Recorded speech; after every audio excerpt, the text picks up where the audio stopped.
advocates whisper in the hall, where justice wears a mask and truth begins to fall. Every thread they pull, every lie they weave, in the courtroom's dance, who's left to believe?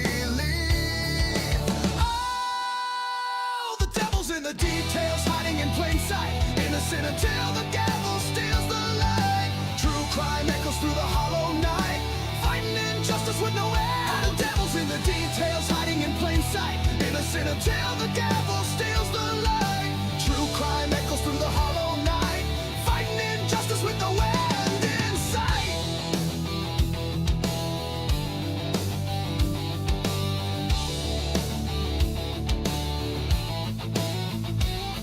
A photograph fades where the truth once stood. Blurred lines between the bad and the good. The scales they tilt with every silver tongue, while the broken cry for a song unsung. Black robes sway like shadows on the wall.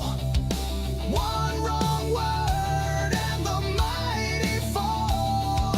Who's a sinner? Who's a saint? The jury's out, but the verdict's faint. Oh, the devil's in the details, hiding in plain sight, innocent until the gavel steals the light. True crime echoes through the hollow night, fighting injustice with no end. The devil's in the details, hiding in plain sight, innocent until the gavel steals the light. True crime echoes through the hollow night, fighting injustice with no end in sight.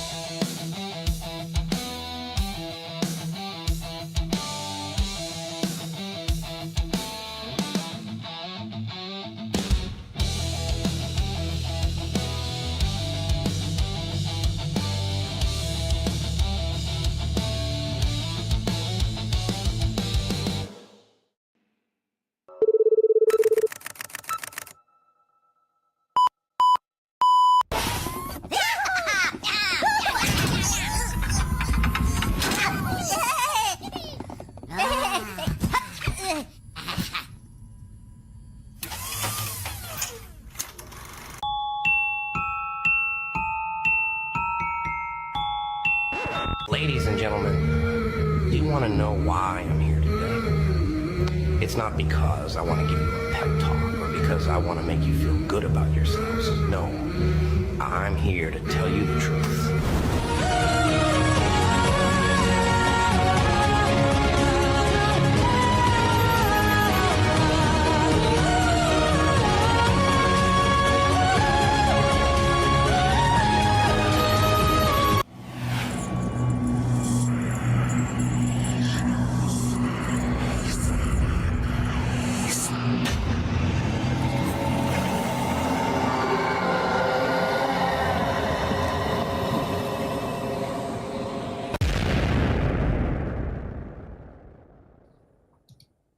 All right, welcome everybody to a New Year's Eve edition of Crimes After Dark. Robin, can you give me a wave? Let me know that you can hear me backstage. Okay, perfect.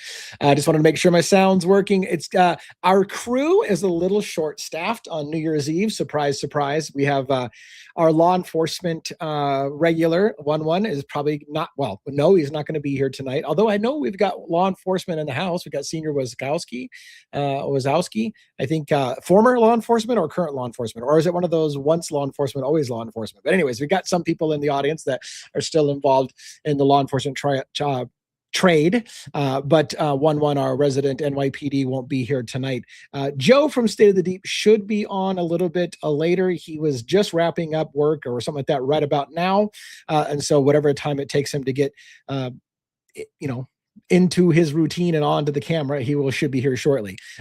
Don't know about Dago. Dago's been a pretty regular, but Dago, we forgot to send the link out to Dago until just a few minutes ago. So hopefully Dago will get the invite and be here. Although I know Dago was streaming earlier today, and I think Dago was on Lana's show. And so anyways, who's going to show up is going to be a mystery. We're going to take it kind of low, slow, and easy. I'll get Robin up on screen very, very quickly. In fact, right now, Robin with her cool background and her cat she had the cat behind her chair. Your mic's still muted, Robin, so make sure you unmute yourself and say hello. Well, hello, everyone.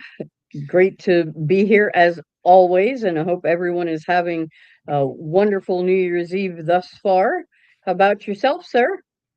It's go. This is. I don't want to. I don't want to wax too spiritual, philosophical, but I love New Year's Eve. It's not. So for me, New Year's Eve is all about the whole reflecting on last year, right? Taking that time to really. I used to do big journaling projects. I used to read books on, better next year. You talk about what you did right last year, what you're going to do better, and I love that whole process of like really thinking about. And I used to think, again, I didn't want to get too heavy on this, so I won't take too long. I used to spend a lot of time thinking about the things that I did wrong last year and how I want to make things better. But I realized that being in the negative space of what you did wrong is probably not the best space to be in. So rather, what I like to do now is I like to focus on the things that went right last year and the things that we could do better this year even more, to keep it more positive, as opposed to looking at the mistakes. Because Lord knows, I make a lot of mistakes from year to year. But this time of year traditionally is my favorite time of year because it's not just an arbitrary date. A lot of people all over the world are going through the same process. New Year's resolutions. By the way, danger, stranger danger, warning, all those things to you. Don't get sucked into the gym memberships that go through the roof in New Year's and make you sign up for year-long contracts that they know damn well statistically you're going to quit going to the gym by February, and then you're paying for the whole rest of the year supporting everybody else at the gym. That's not to say don't get off your couch and go do exercise, but just be careful about signing contracts for New Year's because they're preying upon the fact that everybody right now has great intention. The road is paved with good intentions, but a lot of people fizzle out very, very early. So Yeah, anyways, I totally understand what you're saying there. It's same way with people who like me who are planner addicts. yeah. Like we buy a lot of planners, and it's the same thing. It's like, a month later, it's like I haven't even hardly cracked it open. So it's like, what is going on with my background? Anyway, Let's say hi. Let's say hi to some of our folks here and invite people to come up on stage because again, we have a very low panel tonight. Although we have plenty of things we can talk about. I've got stuff to talk about Delphi and Idaho 4. And boy, yeah, your screen, you're disappearing. Half your face is gone. I don't think I'm gonna have to just turn it off. Damn it! You're a 100% straight up mess right now. I am. Teresa, Teresa, welcome. Becca, welcome. Troubled Ocean's not going to be able to make it. Troubled Ocean has a beautiful pig that she takes care of, and her poor pig for New Year's is going to be terrified of all the fireworks, and so she's going to spend time. This woman, Troubled Ocean, is very, very dedicated to her friendly pig, beautiful pig, and she rescued her. She got a whole story. I've heard her story. It's a very, very heartwarming story, and it always amazes me how much she cares for that pig. Everything is she cares about that pig very much. And so it's funny because she's going to make sure that they're super smart, right? They're super smart. Awesome animals. Yeah. They're very undervalued, I believe. We had pigs growing up, so I totally get it. Yeah, 100%. Daenerys Targaryen in the house. Essie's in the house. Patricia. I'm not even going to make it. I'm not going to. Patricia Serio. I did say I wasn't going to attempt it, and I did anyways. So anyways, we got a lot of people in here. There's a lot of names that I haven't got to. There are like over 100 people in here right now, so it's a little hard to keep up. Dynacytes and Christine Hurd and regular names that we see, and again, Panda. We had Senior Wiskowski, Michelle F. Yep. And on and on and on. All the Amanda and Candid Eyes. We got a lot of people. So Here for the Truth. All these names that I recognize. So I can't get to all the names. Thank you so much, you guys, for supporting the channel. It has been a really good year as far as I'm concerned. I just want to spend a minute to remind you. When I first started this, I started on TikTok a year ago, and a friend of mine drugged me into it, kicking and screaming. I was working a job at the time, and he said, we ended up talking about Luigi Mangione one day because there was a recent shooting in New York. He goes, "Did you hear this crazy? You see this crazy guy that shot, a CEO of a healthcare company in downtown New York and broad daylight and on and on." And as we got talking about it, I started saying, "Well, what if this and what if that?" And I came up with all these ideas he'd never thought of. And he's like, "Dude, why do you not do this on TikTok or YouTube or something? Because like you've got all these great questions." And here we are a year later. Never in a million years would I think I would call myself a YouTuber or a TikToker. I'm an old man. I told him, I said, "Dude, Nobody wants to see an old fart talk about fucking, nobody gives a shit. YouTube's a young person's game. You have to be young, pretty, you have to be charismatic. Mm-mm. None of these things I am. And he's like, you have no idea. If you've got good thoughts and you can articulate yourself, you'll do well. And he was right and I was wrong. And here we are. And we've got a whole And you're team, not Robin. And a year older than me, damn it. It's quick. well, I know. I don't mean to. This is all self-deprecating. You know, it's not meant to insult anybody who also is my age. But never did I think that we'd be able to do this, and here we are, and I'm super excited about it. It was a great year. Yeah, it was.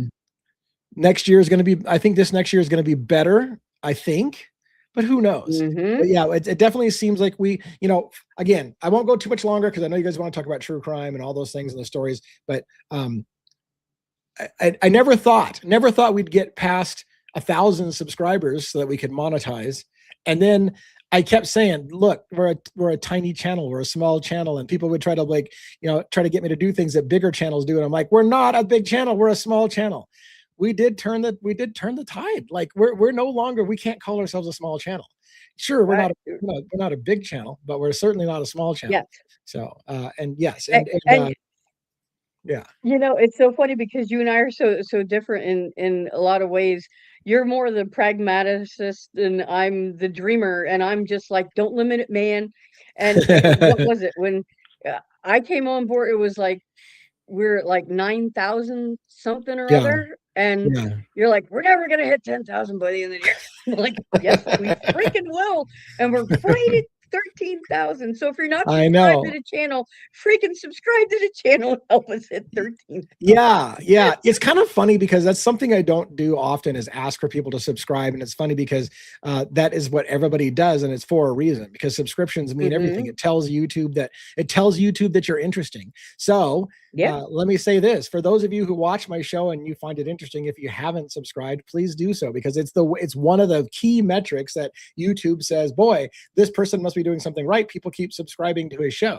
So that does help a ton. So again, our panelists are going to be coming on a little bit. Let's get the open invite. Did you put a link in here for people to join us on stage if somebody wants to join us on stage? I will do it right this very minute, sir. It's a really good opportunity to come up on stage. I'll tell you why you're sending that link out. You know, we just recently started getting into the Delphi case, and I got a big deep dive on Saturday. I can't wait to record. I was going to say to reveal, but I haven't recorded it yet. But I've got it all mapped out, and there's a big tie together, in my opinion. I'm going to make a big tie-in between the Delphi case, Delphi murders and Richard Allen, and the Idaho 4 Brian Koberger. I see a connection between these two cases, and I'm going to make a video talking about some similarities in these two cases that can't be ignored, and how it and again, it points to systemic problems in our judicial and our law enforcement system. Again, I have no beef with police. I think law enforcement is an important thing. I believe in a nation of laws. I believe that all those things are good. So please don't make it sound like I hate police. But we have incentivized police departments and the prosecution to do things, and they don't even.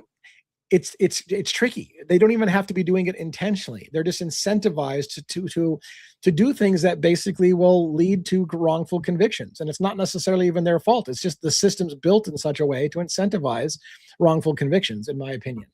And so it is what it is. I'm going to talk a little bit about that. My wife and I watched a 3-part series. And when I saw the title, I thought, oh, I can tell where this is going. I was wrong. The title was something to the effect of Finding Their Killer or something like that. It was about Abby and Libby, and it was about finding their killer, which again, we all know, right? Richard Allen was accused of being their killer and sentenced to 130 years. So I figured the whole show is going to be about how they found Richard Allen and put this SOB in jail. And yet that's not really what that show was about. It was really good. I highly recommend it. It was much better, in my opinion, than the 2-part series we watched called Down the Hill. Okay. There are moments, I will tell you this. I don't know about you, Robin, but when you're watching people, do you like when you're watching documentaries and you see people, for example, who are what we call guilters, people who already believe somebody's guilty. You almost see a smirk on their face, like they're so fucking proud of themselves that they got the bad guy, and they laugh and scoff at anything that suggests that the bad guy wasn't the bad guy, and mock the, any attitude. And it's just like, when I watch these people, I just get angry. I'm just like, you son of a bitch, Yep. like, get that smirk off your fucking face. This isn't funny. Like, somebody's life was ruined over this, and you're acting like it's funny, and you're mocking anybody. That part was difficult. And that series had a little bit of that, where you're just kind of like, there's some people you just want to punch in the face for their attitude. It's like, I don't mind that you think somebody's guilty or not, but that attitude, that smirk, like you think it's funny. Nothing's fucking funny about these cases. Nothing's funny about the murders. Nothing's funny about the victims. And certainly nothing's funny about people being put away for it if they didn't do it, because that's not funny either. There's nothing funny about it. But not at all. Yeah, not at all. When people act like that, it's like, how would they feel if their loved one was, or themselves were, wrongfully accused? I mean, and that's where critical thinking is so lacking. And it's like, look beyond what they're telling us and do your own research. Yeah. And it's sad to me. I mean, I hear comments all the time from people who are just simply uneducated, like, you're an idiot. The guy pled guilty. Why the fuck are you still talking about this? You must be a moron. He literally said he was guilty. And I'm like, you literally must not read books or understand the judicial system and how wrongful convictions, how false confessions, how the system works. Because again, the system is rigged against people, and people have to plea all the time to things they didn't do in order to avoid the punishments that are coming their way if they don't admit to things that they didn't do, to avoid the harder penalty. It's a systemic problem in our country, in my opinion. So can we fix it overnight? No, but we're going to keep talking about it and trying to shed light on the situation. All right, let's look for some questions, comments in the chat, because again, I know you didn't see that episode of the 3-part documentary I did, so I don't want to ask you. There's Dago. Oh, there's Dago. Oh, I'm sorry. I told you at the beginning when we were backstage. I said, this is a low key night. Like, I know it's New Year's, and by the way, I might be going to listen to some music for New Year's. I'm not sure, but let me bring. Dago says the camera's not connected, so I'm going to give him a moment to see if he gets his camera connected, because he is backstage, but I don't know that anything's connected. There he goes. All right, let's get Dago. Dago, what's going on, my brother? What's up, guys? How are you tonight? Good to see you. I heard you were on today. Yes, I was live this morning, this afternoon, and here. Boy, oh boy. You're a beast. Punishment, dude. You're a beast. I'm just used to it now. I joined Lana and Pav and Birdie this morning, and then I did my show, and then it's what it is. I'll be here for a little bit at least. Give me the if you're willing, give me the highlights of how that I saw about 10 minutes of Lana and Pav when it first started, just kind of seeing what that, because I mean, as far as I know, Pav's never done a live with anybody. And so I was like, well, how the hell did she get him on there? And so I watched a little bit of it. Later on, I got notified that Birdie was on, because people always tell me what Birdie's doing and stuff like that. So they told me Birdie's on. Then later on, I got a message that you were on, and I'm like, okay, so apparently everybody in my friends circle's going on Lana. How did it go? Give us the update. How'd that go, and how'd you feel about it? It was actually really, really good. Hold on a minute. Let me fix something here. Okay, that's worked. All right. Excuse me. It was actually a really good show. She did him and her for the first hour or so, or for a couple hours. He took a little break, then came back, and then Birdie popped in, added a little bit more. They talked a little bit about that, and then she brought me in. She said for the grand finale, I guess, for all four of us up there, and so on and so forth. But it was a good conversation. Pav made good points. Lana made great points. Birdie threw in some of his Birdie stuff that he's good for, and so on and so forth. And Pav was questioning things there, and Birdie was asking a lot of questions to Pav. It was actually really, I thought it was great, to be honest with you. It was very good. Well, I saw I had a monstrous audience, so I know it was well attended. I didn't get to watch, like, that's the thing. Like, I don't even have enough hours in my day. Now, granted, I guess I'm choosing other things to do. I could have done that instead, but I was like, man, like, I don't have time to sit here and watch this, but I'm super curious because all these people are going on the show. And like I said, I've always been curious how Pav would do on a live with somebody. What I saw, he did fine. Everything was good there. So Lana's I love Lana to death. I've known her. Well, I've been out here 4 years doing this, and she's very influential. Like she's very good at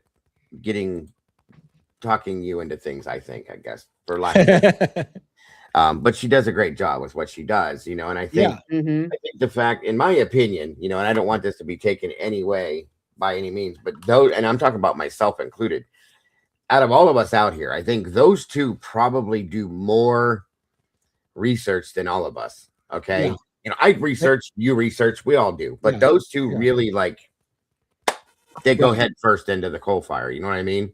Right. And they're digging and digging and digging. Pop spends hours and hours and hours digging. Lena's constantly doing it. I mean, I do a lot of research too, but I'm lucky enough to have an amazing team that researches and throws things at me left and right all day, so I don't have to research a lot of things. So,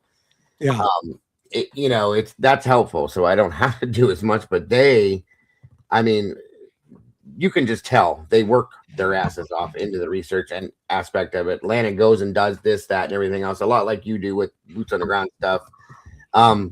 So it's good to see the two of them together with their thoughts, and they both disagreed on things throughout the whole thing, but it turned out there's some of us that know how to disagree without being like dumbasses about it. You know what I mean? Right. There's some of us that just can't do it. Like the one person I was going to conversate with you a little bit about tonight when I popped up here, because it's driving me fucking insanely. It is driving me nuts. Sorry, Robin, but it's really driving me nuts. I'm pissed. I'm just pissed. Okay. Whenever you're, I can't go for it. I'm on pins and needles already. He didn't have his normal energy. Lay it on us, Dago. Go ahead. This is another creator. Okay. It's a guilter. I'm already not fond of this person. I'm not going to talk bad about them in here. or talk bad and say their name in here, but people will figure this out. I don't do that anyway, but this person's been on guilt's train from day one, doing their thing, so on and so forth. And it's been irritating, but I respect every creator, guilter, pro burger, whatever the hell you want to call them, because we all do some work out here. 100%. It takes something to do this. End of story. I've even respected this person for doing what they do, no matter how irritating it is. Now, it's been proven, Lee, and you know this, that the fog lights on the car are an issue now, okay? Right. Because they're not there. And we both know that the inserts that are there are factory-based. You can't just go run down to AutoZone and say, hey, I need plugs for my fog lights. I don't want them anymore, and I'm going to plug this up. It doesn't work that way. Right. So this person, this idiot, okay, I'm sorry, but I can't. I love the passion. Their clip-on, at one point makes a statement that they're clip-on fog lights. Get the fuck out of here. Oh my God, yeah. What the fuck is a clip-on fog light? Thank you. There's no such thing as a fucking clip-on fog light or a bumper attachment or any of that dumb shit. Take what it is and admit that you're fucking wrong and be done with it. That's all there is to it. For Christ's sakes, get over yourself. I love it. It's rare that I see people get as pissed off about something. It's like, I get it. Like there's certain people, and again, I'm glad in a way, I'm glad we didn't not name names. There are certain people that it doesn't matter. They literally must believe it happened the way that it was said that it happened. And they will jump through every mental gymnastics to make the story fit. And there's nothing you can do. There's no argument you can give them at this point. They will find, that's only because, and it's just, you just want to say, oh my God, when did your mother slap the fucking common sense out of you that you lost all your common sense? How many times were you dropped on your fucking head as a baby? Because this is just ignorant stupidity. And you guys know I'm pretty mellow, laid back, calm, cool. My people know me though. When I start doing this, they know that I'm serious about it, because this person, fog lights don't matter. No, they don't matter. They don't matter now because they don't exist, because it's not his fucking car, and you're too fucking hard-headed to admit to it. Right. Yeah, no, you owe your community the truth, bro. That's all I'm saying. And if you hear me, hear this. You owe your community the fact that you need to be honest with them as much as any one of us out here does. So just do it. Right. And if you're not going to do it, then sit down and shut the fuck up. Why? why can't people, I totally agree with you. Why can't people more often, I mean, granted, not everybody's the same, I'm not telling you, but why can't people more often say something just simple as this? Hey, they make a good point. You know, the fog light issue, that you made a good point. I don't think it's that way, and here's the reason why. Lay out your argument. But treating people like shit, like, oh, you're an idiot, that's a clip-on fog light. Go, fuck.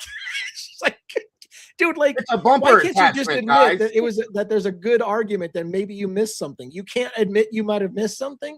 Oh, hell, not this person. There's no way they'll admit they're wrong. No. But you know what? I'm glad that I have the opportunity to voice my opinion about this, because this is pathetic. It's just, it shows how pathetic, how just ridiculous it is that this person's going to stick to this. Then they said, oh, it's definitely Koberger's car. So it was this, or this. Miss me with that bullshit. Go sit down. That's like there's an argument on Facebook that I got involved in. All of a sudden now these assholes have Brian Koberger buying one of those chainmail gloves, and that's how he doesn't have a cut on his when he shows it. Wow, that's all right. Next thing it'll be that hit in the head as a child. Yeah, it'll be he used to work for Arby's, guys, and that was how he used to slice the roast beef. Right. Well, yeah, it's funny that you mention it, because I more than once lost my shit over don't you realize Brian Koberger worked at a fish packing thing and he learned how to fillet fish. That's how he can kill 4 people in 8 minutes, because he fillets fish. And I'm like, failed horribly at that. And you can't do it, Lee. That's the point. The dude couldn't do it. He couldn't keep the job because he couldn't fillet a fucking fish.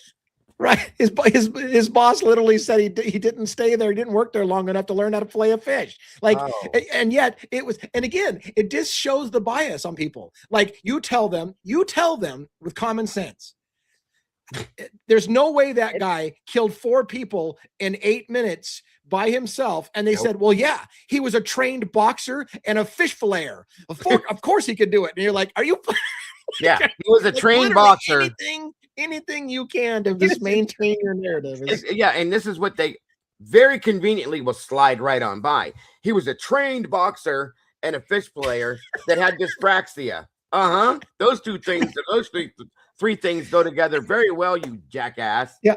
Or and he has visual snow problems, but he can see fucking plain as day to go kill 4 people. He's got, I mean, he's got OCD, but he doesn't mind getting himself drenched in blood in a bloodbath. But even though he's got OCD, and he's like, he's meticulous about washing his hands, but he's going to get covered head to foot and go. Like, at what point did you not step and go, I don't see why that person would be the right guy for that crime? They don't even want to look at it. It's like, how can I even say this? Like, I can't look at anything other than this. Okay, I can't do it, because if I do it, my head's going to explode from the inside out. I'm afraid for that to happen. The stupidity that's leaking from your ears and your asshole is worse than that. Okay, so at that point, just shut up and sit down. You're in rare form tonight. Look, Lex figured it out. He boxed them to stun them, and then he filleted them. So and he failed horribly at it. Yes, that's 100% correct. Yes. And then he ran out and he bought clip-on fucking fog lights and stuck them on with the bumper attachment. Somebody in that person's chat, I loved it. They're like, are you serious? So there's no light, there's no switch. If you don't have factory fog lights put in, the switch for them is not there either. So he turned them on and off, and then he had that removed and went in and got the inserts that are factory installed, by the way, folks, again, and had that changed out. And then he also had the fin removed and put it back on when he left, and had the tint taken off the windows and put back on then too. Shut up. Just shut up. It makes total sense. I mean, of course he would do that. He's a criminal mastermind. What's wrong with you? He's a criminal mastermind. Yeah, right, Robin, right. I mean, I'm so sick and tired of this shit, you guys. I mean, listen, how many times have we on the hill that we are standing on right now said, you know what? I could be wrong. I might be wrong. I have been wrong, and I admit when I'm wrong. I have no problem doing that. In fact, I said, if you show me how this happened, how that happened, I probably did. At that point, Wazowski, I probably did. Anyway, if you show me the proof of this, that's all you got to show me is this and that. I was okay. I was wrong. It's no big deal. This person can never be wrong ever. God bless. You. Well, God bless. And I go ahead, Robin. No, I was just gonna say, if it's the same person I think it is, they were on with Vinnie Polit. Yes. Yes. Yeah. Okay. Yeah. Got so mad because Vinnie got a super chat. Yes. Like, look, look, that ballistic. temper tantrum in itself tells you exactly who that person is. Mm-hmm. I don't know who you guys are talking about, but it's pretty funny. I will tell you this, but I said the same thing you did. I said, look, I don't have a dog in this fight. At the end of the day, Kohberger may be guilty. I've said that all along. I said on any of these cases, it may be true that, you know, this is, I said, I don't have a dog in the fight. I don't, at the end of the day, I don't care. If he's guilty, then let him be guilty. Just make sure you do it right. And you didn't break laws to get him, and we'll be all fine. But And when you do illegal shit to get the bad guy, then you're a hypocrite. You want to put somebody in jail and by the letter of the law, and then break the law in order to do it. That's when you're wiping your ass with the Constitution of the United States, the thing that binds this country together, that creates this, that makes this country what it is. That's where I have a problem. That's my biggest issue. Like you said, yeah. I don't mean this in a disrespectful way, you guys. I've said this on my own channel. I don't care about Brian Kohberger. I don't care if he's the one that did it, then he is. If he's not, he's not. The way they got to him is what I care about. And the fact that it could happen to me or Lee or Robin or any one of you, that's what I'm standing here fighting about. This other person doesn't give a fuck about any of that. All they care about is that Brian Kohberger did it. And I have to because I've been out here like a jackass the entire 3 years telling everybody, I know this is a fact, and I know that is a fact, and I know this is a fact. Now I can't back away from that because now I'm going to look stupid, which you already have, but it's going to make them look stupid. And that's why they will never admit that they were wrong, period. And that's a thing too. Like, I mean, to beat the dead horse even further, like I've made comments to people. Like I said, I personally, I'm giving you my reasons why I don't think one person could have done what they said they did in 8 minutes. I don't think it's logical, and I'm going to present my argument. However, I've also conceded that doesn't mean Brian Kohberger wasn't there. He could have gone there as the getaway driver. He could have gone there to pick somebody up after the murders. There's lots of scenarios in which Brian Kohberger could have been there. Yes, but it also crosses my mind, because I'm an intellectually honest person, that maybe he wasn't even there at all. Yeah. So, but people will accuse me of, you'll say anything you can to get Brian Kohberger off. And I'm like, listen, asshole, I just told you he may be involved. He may have been the getaway driver. I'm just saying, I don't think it's logical to think he did it alone. I've always said it's possible he did it with somebody. And yet people will bust my nuts like, you'll say anything to get him off on this thing. And I'm like, they don't hear that other. I don't give a shit. They don't hear the other shit, Lee. They always. That's why I scream when the people say this. It doesn't really bother me, but it's starting to irritate me. I'm not a pro-burger. You're not a pro-burger. Neither is Robin, okay? And none of the rest of us. We are here for truth, okay? Yep. That's it. Call me a truther, whatever you want to call it. But I'm not here for Brian. I'm here for all of us and the entire country to not have to go through this, period. Yeah.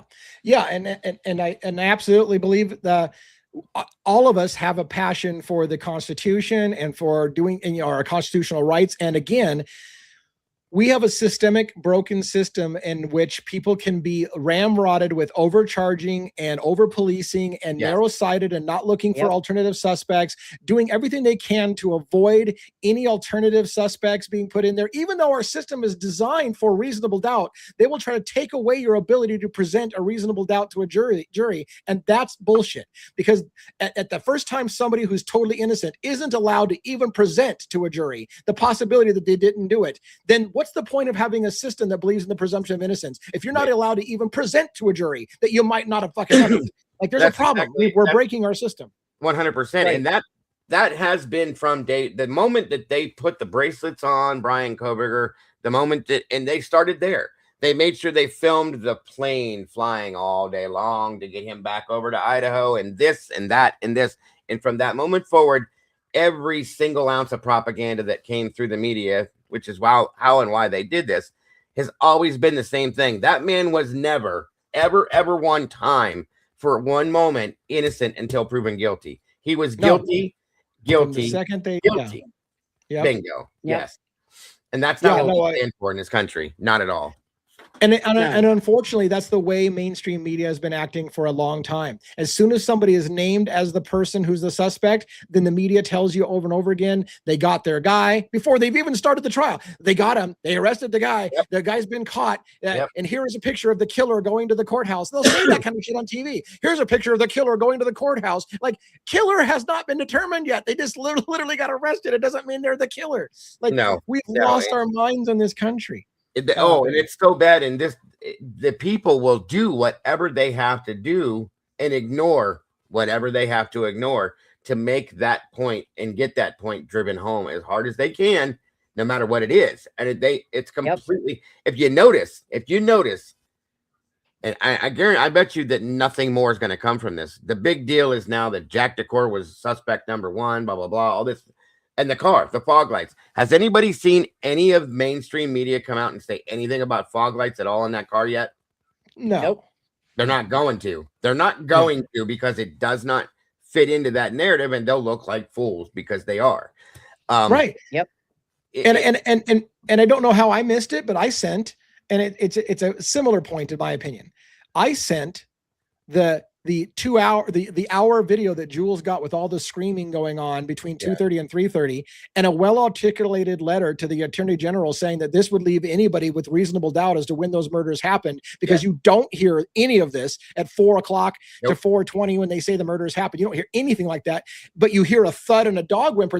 They will literally tell you can hear a thud and a dog whimper from next door, but no screaming. And then they'll try to tell you that all the screaming you hear couldn't possibly have come from 1122, yet we can hear a dog and a thud. Like, no. And I point that out very nicely and articulate to CNN, Fox News, ABC News, CBS, all these news stations. Not a single fucking one of them even acknowledge they got that. They won't talk about it. They won't say, hey, some new information's come out. We're beginning to wonder. No, not a single one of them. Not a one of them. They'll pretend like they never even. Exactly. I don't know what you're talking all about. bought and paid for. Right. No idea Why are what you you're talking about it. Koberger pled guilty. This is the end of the case. He pled guilty. That's where they always go, Lee. They always go there because they have nothing else to reach for at that point. Nothing. This same person is still holding on to. And I think, I'm telling you, I think it should be illegal, and these people should be held accountable for doing what they're doing at this point now. The same person in that same paragraph, when they're talking about the clip-on fucking headlights, is saying, but yeah, he cleaned his car with bleach and did this and no, he didn't. No, he didn't. There's no evidence of bleach in the car at all. Yeah. No. They won't let go of that stuff because it's all they got. And it's not it. There's your point, folks. And these people's communities, I feel sorry for them. I'm sorry, but you're getting blatantly lied to. They're driving you into a hole that at some point you're not going to be able to come back out of as well, because you refuse to see the truth. That's all this is. You're refusing to look at, listen to, and understand the truth. How many people in America, in their minds, this is my rhetorical question, I guess, but maybe you can answer it. I don't know. How many people do you think in America kind of were on the fence for a moment until they heard Brian Koberger was putting the trash in a neighbor's trash can in Pennsylvania to hide the blood from the car and stuff like that he was wearing gloves at 2 a.m, depositing trash in the neighbor's trash can. And a lot of people in America at that point said, well, fuck it. That's it. He's the killer. He's literally cleaning up his car and it turns out later on, he didn't do that shit. Like, they lied about the details about putting trash in the neighbor's can. But in America, a lot of people at that day, a lot of people flipped the switch and said, yep, he's guilty. There's no reason why you wouldn't be putting trash in the neighbor's trash can unless you killed somebody and you're trying to hide the DNA. And it's like they remind me of little kids that are sitting there going, you know. I can't hear you. I don't know what you're saying. I don't want to hear you. I don't want to hear you. And that's exactly. And then I might have to face an uncomfortable truth. Grow up. Grow the fuck up. Period. Because you're saying it all in the same thing. The fog lights don't matter. Oh, well, okay. If they do, well, then it's a bumper attachment. It's a clip-on. You're stupid. Okay, you're stupid. At this point, you're just stupid. Then, well, just as much as it's Brian's car. There's no doubt about it. He cleaned it with bleach meticulously. They tore it apart. You're stupid. Again, he was putting his trash in his neighbor's garbage can. You're stupid. I'm going to say it. I'm going to do it live, and that's what it's going to be all day long. You're stupid. Okay, because I'm done with it, Lee. I'm so fucking done with it. It's very frustrating, and it's sad. And You know, to segue for a moment, we can get back to Idaho 4, but to segue, I just watched, I was telling Robin, I don't know if you were here when he said it, I watched a 3-part documentary on one of the channels, I can't remember what it was, called Finding Their Killer. It was about Delphi, and it was called Finding Their Killer, I think, 3-part series. Gotcha. But one of the things that got said in there that drove me nuts, and I don't know, maybe I'm wrong about this, but they were mocking people that were coming to the courthouse to watch the trial. And they said, these people out here are sick and seem to forget that these are real human beings that lost their lives here. And these sick people will come from all over the state to come attend this trial.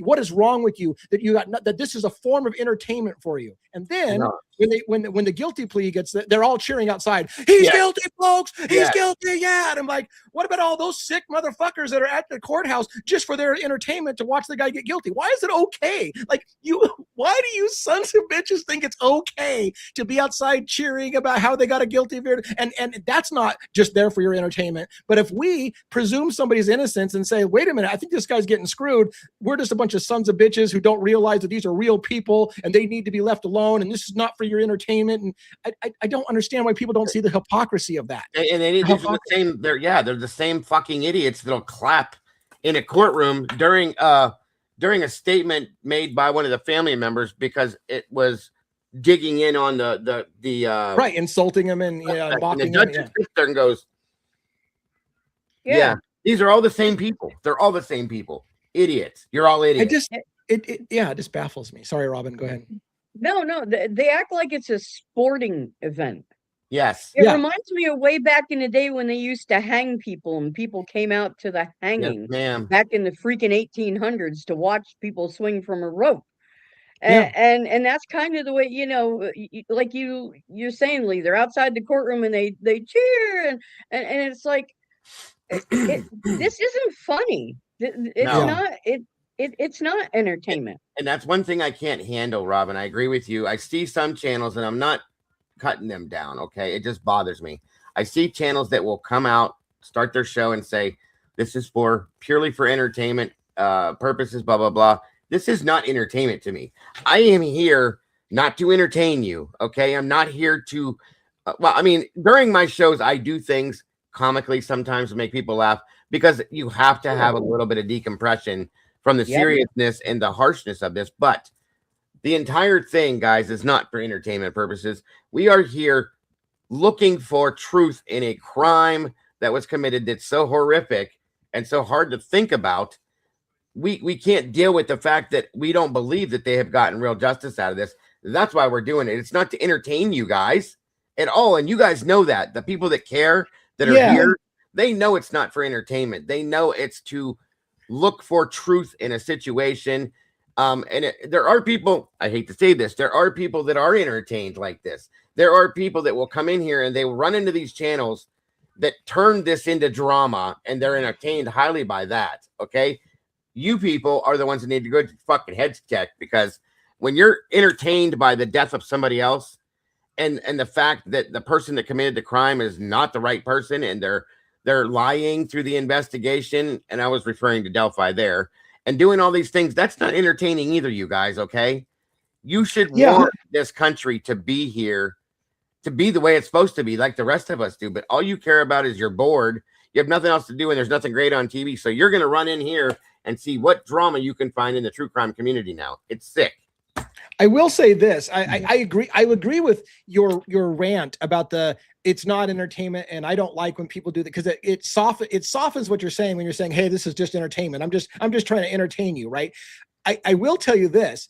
I know why that's done, because a lot of people are advised, right? Which is that if you state something and somebody thinks that you're the news and that you're reporting fact, or that you're trying to come across as a lawyer who's speaking facts, or a medical person who's speaking medical advice, you can get in big trouble. So the way to protect you is you say, look, I'm not a lawyer. I'm not the news. Everything I say is opinion. It's just entertainment.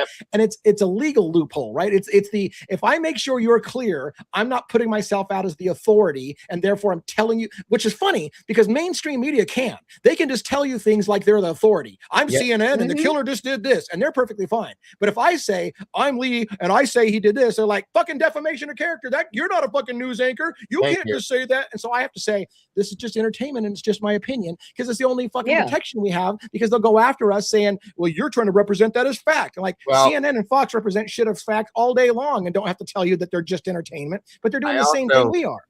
I also read somewhere that if we go online, Lee, and sign up for it and order a press pass, like, JLR did and all that stuff, then we are literally considered to be press. And Kathy from Kathy's Indie Zone, she said, she does this kind of stuff, said that we're considered independent reporters. That's what we do. Okay. We're not affiliated with the thing. And it's true. So, you know, we can back ourselves up that way, but it's disgusting to me that you have to do that to be able to sit out here and have a conversation with people. And so, you know, I don't do that. So, whole thing. if you don't mind, I love to educate people on constitutional issues. I want to take a moment to address that. The U.S. Constitution on freedom of speech does not recognize what press is. It does not define what press is. So Dago and I and Robin, we are just as much the press as anyone else. CNN has no other protections. There is no, listen to this. There is no government sanctioned press. The government cannot sanction who's allowed to talk about the news and who's not allowed. That's the whole point. Your government shouldn't be controlling your media. So the government cannot tell you CNN's allowed to tell you the news, but Dago's not and Lee's not. Freedom of the press is freedom of speech. It is that we have the same exact protection. So it is not true in any way, shape, or form that CNN's press and we're not press. We have the right to represent the media as well. And there is no, and the one thing I will say that Hitler did right in my, okay, not one, there's a few things Hitler did right, but one of the things Hitler did right was when they were talking about seating the press in the courtroom, he did make the comment, I'm not going to get into an argument about whether or not YouTubers are the press or not. So it's first come, first serve, because he understands there's no difference between a YouTuber and CNN. CNN and Fox and ABC News and AP News has to fight with devil's advocates for a seat in that courtroom. They don't get any special preferences because we in YouTube land are the press as well. And at least Hitler acknowledged, I'm not going to get into an argument about whether or not devil's advocates is the media or whether CNN's media. They can both fight for the fucking seat. And I agree with him. It's you know, treating them special, like they get some kind of special, hey, let's let Fox into the room, but we're not going to let devil's advocates. That would be saying that there's government sponsored press, but there's not. So. No, 100%. I agree with you. At least there shouldn't be. No, right. And I've never been into that corner, I guess you could say. And I don't think I'd ever put myself in there. But if I had to, I would probably push that, what you just said there. You show me where this is proof and I'll walk away. Until you do that, leave me alone and go sit down. So yeah. Absolutely. I have to give another real life story about what happened in line for Koberger's plea deal. I was in line and there was a lady and it pissed me off and I kind of gave her a little attitude, but I'm not a guy that likes to give people attitude.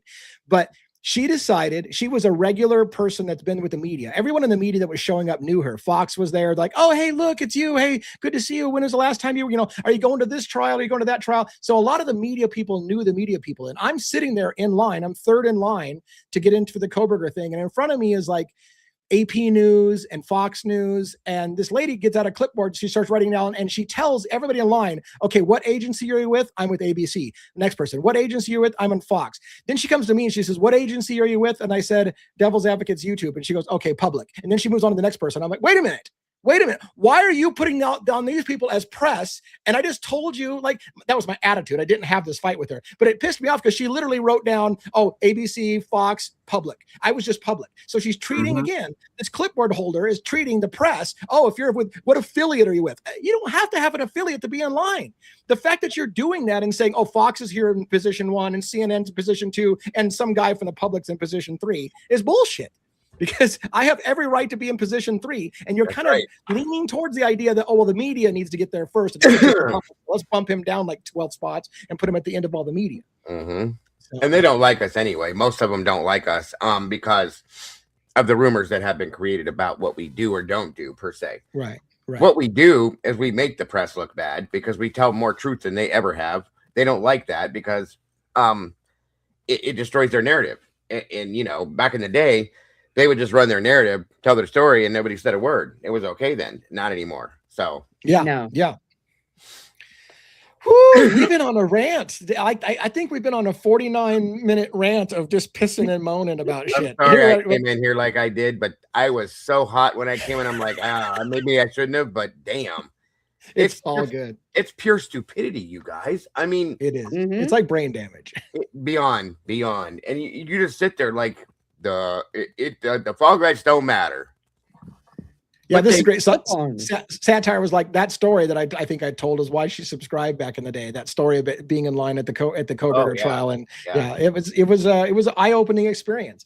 That was by the way, real quick, because I don't tell it a lot, so I'll tell you one more story. That was the day that a guy from AP News who was sitting right next to me said to a guy from, I think, Fox, he said, "Hey, I'm not real familiar with this trial. I'm here covering for another reporter. Can you get me up to speed?" And he goes, what happened? And he goes, "Well, Brian Kohberger was obsessed with one of the girls in that house, and he had been stalking her." And I'm sitting there listening to him like, and literally the AP News guy is now getting his information about what the trial's about, saying, "Oh, okay, thanks for getting up to speed. So Brian Kohberger was stalking one of the girls, was obsessed with Maddie, and decided to kill everybody in the house." And I'm just looking at him like, how is that guy literally going to go in the news tomorrow? And that was his source. Some guy in line who said a completely wrong story that's been debunked a long time ago. They literally said there's no connection to him and any of the girls. And that's the story this guy's going to get and go report on tomorrow. That's right. And that's happened. How many times do you think, or do you know that that's happened, Lee? I mean, it's again and again and again. There's no stalking. When you have the prosecutor, when you have the lead detective, when you have the judge all saying there was no stalking, the man didn't clean his car with bleach at his parents' house, the man didn't throw his garbage next door in the neighbor's thing. When they're all saying this, and you still have these idiots saying the same narrative. Yeah. This is where I think it should be illegal. They should be held accountable. They should be fined for putting out purposely. I'm telling you, if you put out accidental information that is not true or that's misinformation by accident, that's a different story. You're doing this knowing it's not true because you follow all these same people that we all do. You've heard them say what they're saying. You've read the documents. You watch the news, just like we did, and you know it's a lie, and you're still saying it, and your people still believe you. Yeah, and it's hard. It's hard. It's because on the one hand, I think I play devil's advocates with everything. I even play devil's advocates with the reporters. Maybe the news anchors literally don't have time to do research. So maybe they're not flat out lying. They just fucking don't know. They just don't know. They're literally, they get their talking points from someone who says what they're supposed to say on air, and they read a script and they don't know either. So maybe they're not flat out lying because maybe they don't know. Maybe they're just a talking head. I don't know. And I'll give it for some, but the ones that have gone on to create YouTube channels. Yes. Yep. Nope. No, they know. Yeah. No excuse. I'm sorry. Yeah, I agree. And it really kills me too. The ones that used to be prosecutors and defense attorneys and stuff like that have become reporters. Yep. They know better about how the court system is supposed to work, what prosecutors are and are not supposed to be doing, defense attorneys supposed to be doing and not doing. I mean, they know better, and that's another reason it's kind of disheartening to me when I watch some of them. It's like that's not what you used to say back when you were practicing law. That's absolutely correct. I have kind of an idea. For some judicial reform, but I don't know how to implement it. I want to run it by you. I believe it's true. The vast majority of judges in America were former prosecutors. A lot, yeah. The vast majority were former prosecutors. Shouldn't it be the other way around? In a country that believes in the presumption of innocence, shouldn't the majority of judges have been defense attorneys and had to defend people's rights to sit on a trial over somebody's life? Shouldn't they have been leaning in the direction of defending rights? Why do we have most of our judges be former prosecutors who already had the attitude of everyone's guilty as soon as we get them on trial? And why not make your judges be people who had a career in defending people's civil liberties and presumption of innocence? Well, 100%. Judging us. 100%. And here's a reason why. The judge's job in any case is to protect the defendant, guys. That's a fact. To protect the defendant's rights, to ensure that he's getting a fair trial, that he's not being, ripped apart and his rights are not being stomped on. That's a judge's job. In turn, that's why a defense attorney should be the one to do it. A prosecutor is more hard-nosed. They push for that defendant to be prosecuted, convicted, and imprisoned. Yeah, That is in no way, shape, or form the right way a judge should be. So. And I want to highlight this user's thing, because when I told you, I said I have an idea for reform, but this is the reason why we can't do anything, because judges are voted. They're voted in. So how do you force the public to vote on former defense attorneys over prosecutors? That's the fundamental it's a problem. I mean, that's what I'm saying. I'm not sure if it's a problem or not, but I just feel like a step in the right direction would be if the majority of judges were former defense attorneys, not former prosecutors. But you're right, when they're elected officials and people genuinely seem to vote for prosecutors, because again, I think most Americans think that if you've been arrested for something, you must be guilty. They don't arrest people who didn't do something wrong. We need to educate fucking America that your head is on incorrectly if you think being arrested means you must have done something wrong, because they don't arrest innocent people. That's where we need to fix the problem. And until society realizes that's not the case, we're probably going to keep having people vote in people who believe that everyone who's been arrested is guilty. Then they can mandate a law change legislation to where you cannot be a prosecutor and then run for judge too. That's the only way it's going to work, in my opinion. Right.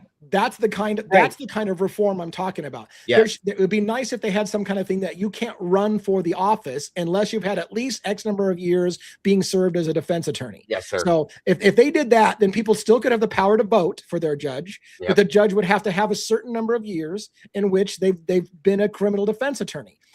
That would be a fix, right? It would be the best of both worlds. You'd still allow people to vote for the judges they want to vote for, but it's a requirement to run for office that you have to have had a certain number of years as a defense attorney. I agree with you, and I would support that 100,000% because it should be that way. And here's a lot of people, and it's not your guys' fault. A lot of people even that are out here, it is not your fault that you don't know this. You're not supposed to know these things. We know these things because we have to know these things. We've learned these things, training and process, if you want to call it that. But in Brian's case, for instance, it was not the job of the defense to prove that Brian didn't do this, folks. That's not their job and aspect. The job of this entire thing was that the prosecution had to prove that he did do it.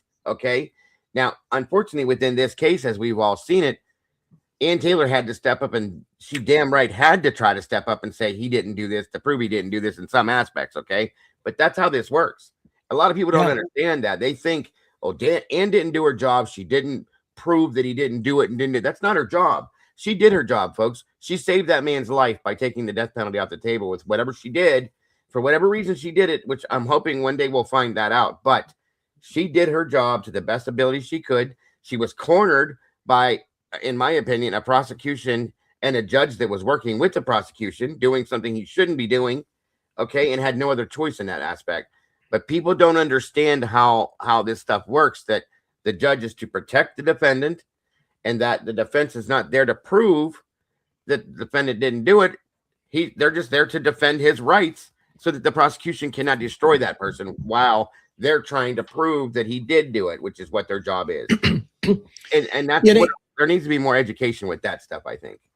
And it gets worse. I got a video dropping tomorrow morning at 8 a.m. about small town justice. It gets worse when you're in small counties and small towns, because then what happens is your prosecutor and your judge know each other and they're friends, and they go to coffee together and they go to beer together, and they have and the cops are all friendly with each other, and everybody the smaller the community, the more likely it is everyone in the judicial system is all buddies with each other, including to some extent the defense attorney who's buddies with the judge and so what it becomes the classic good old boy network. The more you're in a small county like Delphi, Indiana, the more you're in a small place like Letcher County, Kentucky, the more you're in a small place, then you have multiple people serving, and you've got cops who are also the jailer, who are also the home. You have a lot of they're involved in multiple jobs in the system, and that tends to lead to corruption because you've got too few people. All the time. And that's what I was going to say. Letcher County is a perfect example of a situation that is most likely going to face many, many failures because of that exact situation, Lee. The sheriff shooting the judge. Sheriff Mickey Stein shot Kevin Mullins. Bunch of rumors are rolling around this small town area because of why. We come to find out because they're running as horrific as it is, a governmental based sex ring out of the courthouse, guys. That's Yeah. insane. But it happens, and it's Yeah. there's so many higher ups involved in this that it's come out to this point that there's very possibly local FBI involved and people in higher offices and so on and so forth around this whole thing. And it's always been that way. So everybody knows everybody. Here's the thing, and I'm all about, shutting something like that down. And this is where people are going to get confused with me. I believe that Mickey Steins is a good person. I believe that Mickey Steins was a good sheriff. And I know that people within Letcher County, I should say, love him. Okay. Yeah. It's going to be very hard to prosecute that man because of the fact he's a hero right now. And let me understand or make myself understood when I say this. I believe the man needs to be prosecuted and convicted of a charge, not necessarily an extreme charge, because of what he was doing was, in my opinion, the man, Mickey seemed like he was backed into a corner, didn't have any other options per se, so on and so forth. Okay. But he still committed a crime and he's wearing a badge. That's a problem. Okay. You should still have to abide by specific laws. Now, what I mean by this is that I think he should still be charged, convicted, and maybe have a sentence of some sort, a punishment of some sort, but maybe not be what most people would think that sentence should be, is what my opinion is. But it's not going to be, it's going to be very hard to find a jury of his peers from this area that are not going to look at him and go, we love you and you're free. I don't think you should walk free, guys. I don't. Right. Yeah, well, it's funny. And I brought this up before. Oddly enough, the prosecution wants to move that trial out of that area because they know people love the guy and they voted for him. So they don't think that they'll get a fair prosecution because too many people will let him off the hook, right? And so it's interesting because usually it's the other way around. Usually the defense is trying to move it out of the area because they think the guy can't get a fair trial in that local community. And it's the other way around. The prosecution is like, look, this guy's liked too much. And by the way, and again, the same thing with you. I want to be careful with when I say this because I agree with you. There's no question Mickey Stein shot the judge. It's on camera, right? There's no question. It's not, he doesn't have a mask on. There's not a question of identity. You know who pulled the trigger, so there's no question. So should a person be held accountable for his actions? 100%. I agree a person should be held accountable for his actions. But again, rhetorical question, nobody needs to answer this. You tell me, do you feel differently about somebody who murdered somebody because you cussed at them and they shot you dead in the face for calling him an asshole versus I just found out you raped my daughter, for example, and you killed the guy. If do you not understand there's a difference? And some people, a lot of people will say, I can understand why that guy killed somebody if he just raped his daughter or if he just got caught in bed with his wife or whatever. The circumstances, again, do make a difference. They do make a difference in people's minds. Is it still murder? Yes. But does the context matter? For a lot of people in America, and you don't have to answer it, context matters. So why Mickey Steins shot the judge can change it from cold-blooded murder, I don't give a shit why you did it, you shot him, he goes to jail for the rest of his life, to something like manslaughter. Like, well, no wonder he shot the guy. If this was happening, no wonder he fucking shot him. I'd shoot him too. And there's a case out there right now. I'm sorry because of my rant. My brain is swimming right now, but I can't think of the name. But where there was a father whose daughter ran away and hooked up with this old gentleman, and she came. They got her back. Okay, they got her back. She did it again, and the father warned him. The guy was put on probation. Blah blah blah. I think he was actually convicted, maybe, and people will correct me, I'm sure, but. Anyhow, the girl was not supposed to be around him. There was a restraining order and everything. She did it again. Young girl, underage, hooked up with this guy again. The father snapped and shot and killed the guy. Now, that situation alone, first off, the man was failed in some senses by the government, in my opinion, okay? Law enforcement, whatever you want to call it, to some extreme, but you can only control people to some extent. That's another situation with what you were just saying that I believe there should be a punishment, but it should be very lenient, I feel, because how can I say this? Like, it's very hard. Like you said, we got to be careful because it's hard to, let me put it this way. I can't say that I wouldn't have done the same thing as a father of 2 daughters. Okay. And 4 granddaughters. So, I mean, it's hard to know where you're going to go in your mind with that, but should he be punished? Sure. You broke the law. We need to abide by the law no matter what. That's why it exists. But the punishment has to change, I feel, Lee and Robin, in a way that it has to fit the crime. And sometimes you can't do that. You know what I mean? And I believe that it's sad because in some cases, things like this have probably happened in the past. And there are people that ended up getting life in prison, and the circumstance was nothing along the lines of what would match that punishment. You know what I mean? So I think look, our issues there too. Our legal system also understands, and a lot of people aren't going to like this, but our legal system also understands that if you kill somebody in self-defense, you can't be held accountable for it. You killing someone is no longer a crime if you killed them in self-defense. That's a lot of states believe that. So if you and so because of that, we also acknowledge that just saying, did this guy pull the trigger and end this person's life? Yes or no? That's not the whole thing. We asked the question, why did he do it? Well, the guy was threatening him with the gun and said he was going to shoot first, so he shot first. Oh, well, now it's a self-defense case. You're not going to be held responsible for self-defense if you can prove the guy was threatening your life and you feared for your life. All of those circumstances, and again, in Mickey Stein's case, we don't know exactly why. There's a lot of speculation. We don't know why it happened, but that's just it. People like you and I, Dago, I would argue, and Robin, we would like to know the story about why he did it, because it makes a difference, and it makes a difference to the sentencing as well. Well, and what you're saying, like here, question, and maybe you guys know the answer, because I don't. There are some states that allow not guilty in defense of others. Yes. And I don't know whether Kentucky is one of those states or not. I don't know. But I know there are some, and it's often interpreted as the Good Samaritan rule, which is and a lot of states have it, which is that if you see a crime happening against somebody else, i.e. you're in a park and you see a woman being raped at knife point, you can do physical damage to the person raping her, and it's a Good Samaritan rule. You're not accountable for beating the fuck out of the guy that was raping somebody because you saw him harming somebody in front of you. Or if you see somebody murdering somebody in front of you, you can stop them with your gun and shoot them and kill them because they were killing somebody with baseball bats or something. So a lot of states do have a variation of the self-defense, which is a Good Samaritan rule, which is that if you're doing something for the good and it's clear that you're trying to save a life, you're not held responsible for that as well.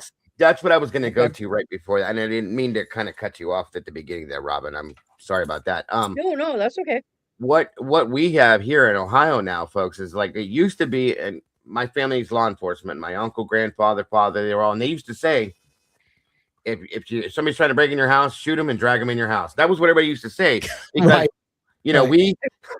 we were not a stand your ground state, and we were not open carry. Now, and I carry, wherever I go, I do it. Whatever my house is, what it is. I'm protecting myself, my family, and I'm allowed to do that now. If somebody comes knocking on my door that's not supposed to be there, they're going to leave a different way than they got there. Is all I'm going to tell you. So, we also have the stand your ground law. If somebody comes at me, my family or something else, like you just said, I carry openly. I don't have to have a permit. I don't have to hide it. I don't have to do anything. It's right there. I can defend myself, and it doesn't, whether front, back. It used to be if you shoot them in the back, we got to look into that, blah, blah, blah. They're running away, all that shit. It doesn't matter anymore. You can do what you got to do to protect yourself, defend yourself. They look at it. It's dealt with. It's moved on. There's nothing left. There's nothing left there anymore. And you probably grew up in the same era that I did, hearing this famous quote: "I'd rather be judged by 12 than carried by 6." 6, yes. Yeah. Right. Which is meaning I'll take the opportunity, and I will shoot somebody if they're going to try and kill me, and I'll take my chances with a jury, then have pallbearers carry me to my fucking grave because I didn't defend myself. 100%. Yes. So I got Joe from State of the Deep backstage. Let me bring him up to the conversation so he doesn't spend too much long. Like, I wanted to comment on that, and you didn't let me up on stage, you sons of bitches. Joe, how you doing? What's up? Hi. What's up, DA? Hello. Robin? Dago, what's up, How are guys? you, boss? Good to see you. Guns are good. Yes, yes, they are.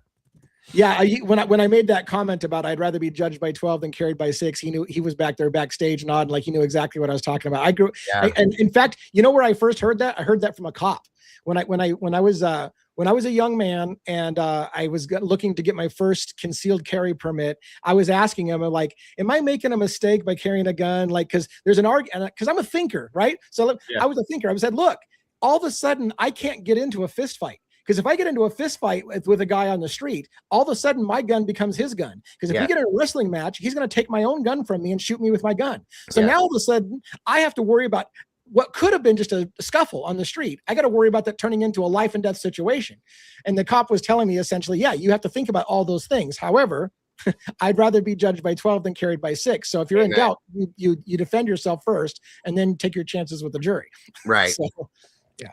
You don't want to, you know, some people get guns and it's whatever. They have like an ego about it. I think if you're trained and you know that it's for emergencies and self-defense, and you know the old saying, it's better to have a gun and not need it than to need a gun and not have it. I have it. That's right. Yeah, right. There's a lot of little sayings.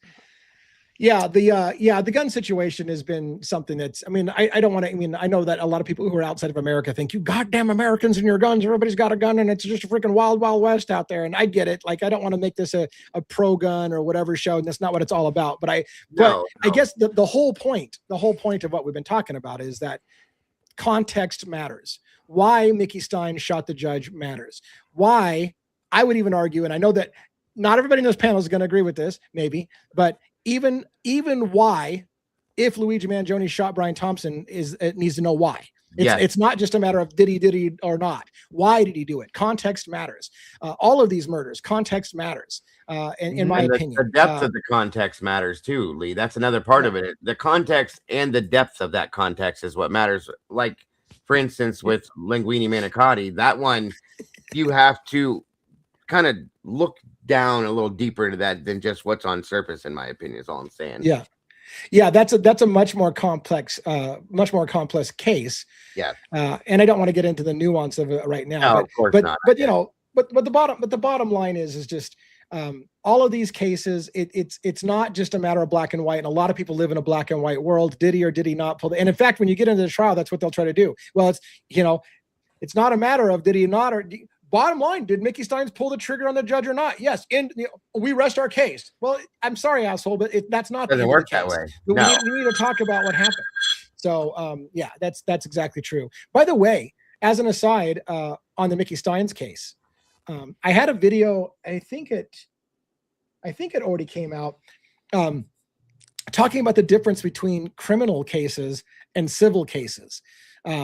I think it already came out, but that's another thing to keep in mind too. In a criminal case, like in the case of Ben Fields, who was charged with 4 felonies: felony sodomy, felony rape, and 2 felonies of tampering with the ankle monitoring of a woman. Those were all felonies. He got convicted, or he pled guilty to 4 felonies, and got 6 months in jail. Now, actually, I think he got 7 years, but he served 6 months in jail. He's already back out on the streets again, living a normal life, so to speak. He's registered as a sex offender, and he's on probation. But 4 felonies, and he spent 6 months. That's it. But what a lot of people don't realize is that the real damage and the reason, in my opinion, the reason why people are getting killed, literally are getting killed in that case, is because it's the civil case that scares the shit out of everybody. Because all the criminal case is a black and white thing. Did he violate this law? Yes or no? It's not about the why and all the details and whatever. But when you get to the civil case, the civil case is about making the victims whole. And so the victims have an opportunity to say, it's not good enough that he was guilty. He needs to be fined a shit ton of money so he never does this again. We need to talk about the systemic problem in the law enforcement department in the first place that led to that happening. And so the civil case brings out all the dirty laundry. And so, yeah, he got his 6 months in jail and 6.5 years, I guess, of probation. But the reason why now a judge is getting killed and why maybe one of the people that was suing him in the civil case just ends up dying in the middle of that case and all the charges are dropped is because that civil case is where all the dirty laundry is going to come out. It's going to be where the names are going to be named, the text messages are going to be read, all the evidence is going to be seen to assess what we just talked about. Context matters. The jury is going to make a decision based on the context. Is there a bigger penalty that needs to happen than just the little 6 months in jail kind of thing? And that's the thing that scares the shit out of people. So anyways, I know it was a weird side tangent I just went on, but it's a similar thing, by the way, that happened with the O.J. Simpson, right? O.J. Simpson was found not guilty of criminal charges, but the civil charges is what hammered him, right? He got hammered in the civil charge. And a lot of people thought the case was over when he got, the juice is loose. He's not guilty of murder. And everybody was all celebrating. And then next thing you know, he's in prison. And like, I don't understand why he's in prison. I thought he was not guilty. Civil cases. The civil case is where the real shit hits the fan. And it's a lower standard. Yes, I believe he went to prison because he broke into somebody's house and stole back some of his memorabilia. His football memorabilia. Right. Yeah. Right. But yeah, the thing is, he never paid a dime in that civil case. Right. He never. Those families never saw money at all. Nothing. Look, I don't think Exxon has paid a dime from the Exxon Valdez spill. How long ago was that? Yeah, they never. Yeah, and Joe's point, it's all in my video that I think I already aired it, or maybe it's coming out. Fuck, I don't know. I lose track of time. Joe is absolutely right. In a criminal case, it's guilt beyond a reasonable doubt. That's the standard, beyond the reasonable doubt. In a civil case, it's the presumption, or it's the preponderance of evidence. Preponderance of evidence. It's a much lower standard. Preponderance of evidence. There, you can actually make an argument to a jury. Well, what is it? What if it looks like a duck and it quacks like a duck? Is it probably a duck? You don't have to prove it beyond reasonable doubt. You just have to give them the preponderance of the evidence. So, anyways. Well, yeah, it should be guilty beyond a reasonable doubt for criminal cases, but we all know that that's not the way it works. Right.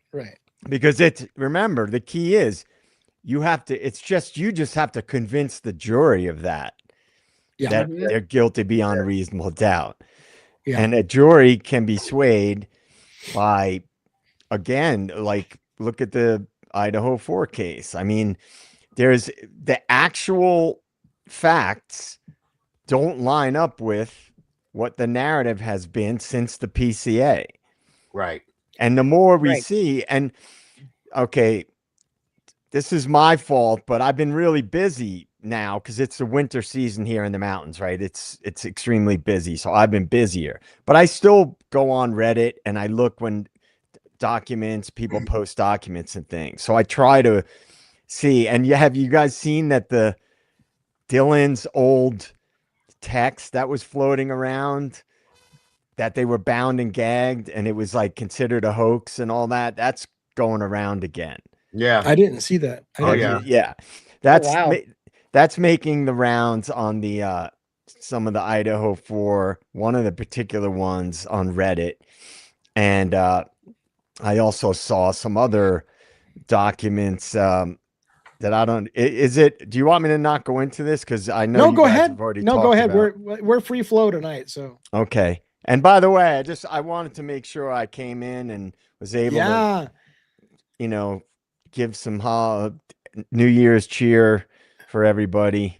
I'm going light because I have to work tomorrow. But I did screenshot. Let me see one of the things here. A couple of things. What do you do again? What do you do for a living, Joe? I have a municipal job as my day job, and I play music on the weekends. Another musician. There's so many of us out here. It's crazy. Are you a musician too, Dago? Yes, sir. I'm a drummer. I've been a drummer since I was 10 years old, and I play bass guitar as well. Nice, man. Yeah, we need to make a band.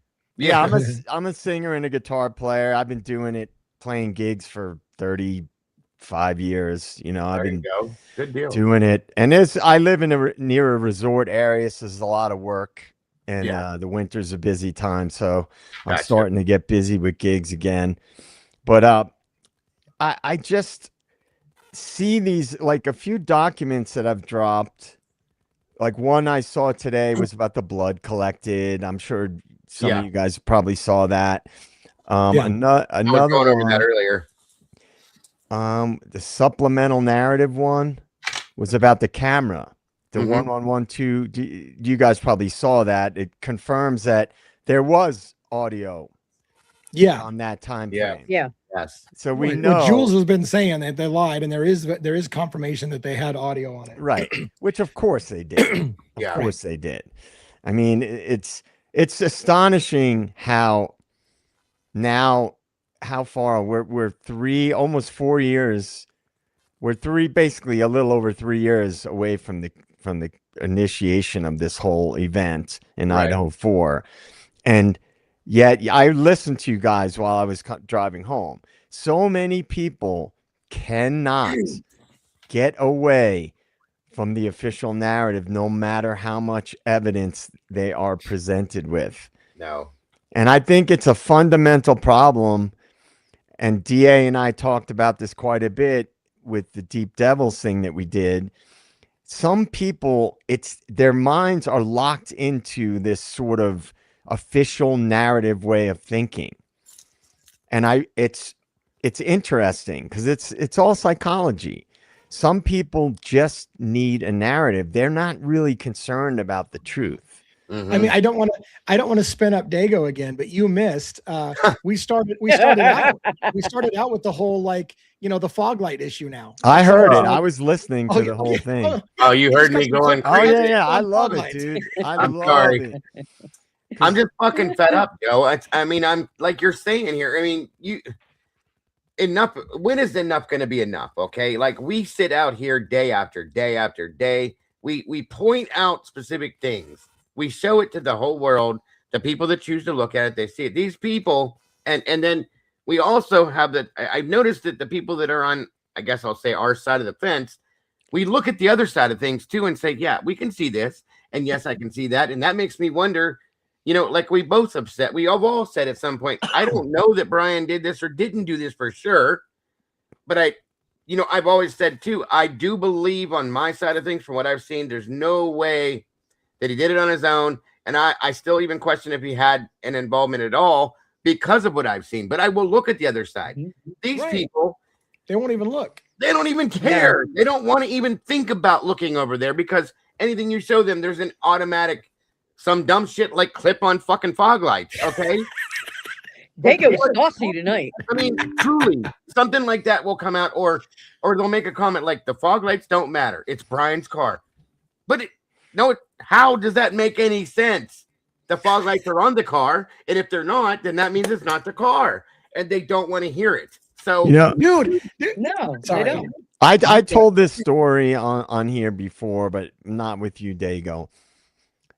Many years ago, probably 25 years ago, I started a blog on blogspot.com for anybody who remembers that. Yes. And I literally, my first article was about how people, it was two things the article addressed. It was cognitive dissonance, and it was about how people get compromised and why it happens and how it happens. Mm-hmm. And the thing about cognitive dissonance that's so relevant to true crime cases is that most people don't realize cognitive dissonance shuts down critical thinking. Yes. If an idea or information is threatening to somebody's previously held belief about anything, about themselves, about a case, about the government, whatever it is, the cognitive dissonance creates too much discomfort in their minds that it literally, it's a survival instinct. It's in our DNA. It shuts down critical thinking. Yeah. And I think the idea, and it applies to everything. It applies to politics, to corruption. It applies to corruption on every level. It's a very scary idea to think that people can do evil things for nefarious reasons or just because they're lazy or whatever it is. That idea creates a very uncertain outlook on the world. And I think people like things to be black and white. Mm-hmm. And I think there's a certain type of person, a free thinker. And I think we all fit into that mold. I think all of us, I think Birdie's like that. I think there's other creators that are like that as well, who are not afraid to face the discomfort of being wrong. Yeah. And I think it's a fundamental problem that we're dealing with in society. And it's relevant in many, many ways. But some of this though, Joe, and I agree with you. That's an absolute issue. I agree. And I'm going to apologize up front because it's probably going to rile me right back up when I say this. But when you have, I love it. When you have dumb fucks like this idiot that does this, okay? I tried, Lee. I tried to hold it back, but I can't. Okay? I just can't. He's a fucking idiot, and I'm sick of his shit. When you have these people that do this, okay, and they're pushing, and this person's a dumb fuck anyway, because he treats his people like shit. He demands things Yeah. from them. So this person is not a good person all the way around. So it's almost like you're purposely doing this. Like, I gotta wonder, because I believe he's smart. Okay, that's the scary part and the problem. I believe he is intelligent to some level. So that tells me that what you're saying is a fucking lie. You know that what you have said about him cleaning the car, about him doing this and doing that, is an absolute lie. But you're going to continuously say it to these people who you know are very impressionable, who are very confused. So that's an intellect issue, that you're just fucking with your people, and it's wrong. I'm sorry, okay? And you're doing this repeatedly, day after day after day after day, on purpose, in my opinion, just so that you can have the glorious feeling of being right, because you're the God Almighty in your fucking brain dead world, okay? And that's what I'm saying. It makes me so mad, you guys, and I'm deeply sorry for my language, but I can't handle people like this anymore.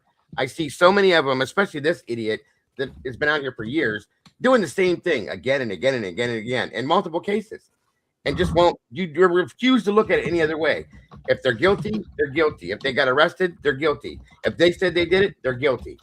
Grow up. Like, expand your mind a little bit. So, and again, I agree with what you were saying, Joe. I don't think it pertains to this person, because I think they're purposely doing all of this stuff, if that makes any sense. Yeah, I mean, there are some people that are. I made a post during one of the lives this past week about Jiffy Jeff. You know who I'm talking about. Yes, I do. Jiffy Jeff. I call him Jiffy Jeff. Yeah, He doesn't believe half the things he's saying. I agree. There is a percentage of people that are trolls.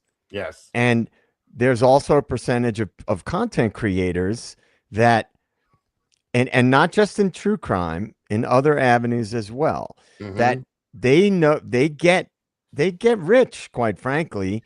Sure. Because what they do is they push a narrative. A narrative is very different than trying to find the truth. Yes. And and in my opinion, there's such a thing as lying by omission.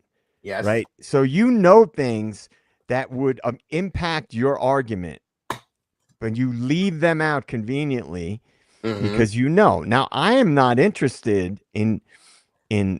Everybody likes to be right. We're human beings, right? We all want to be right. We all want to be like, aha, see, I know what I'm talking about. But truth seeking is not always popular.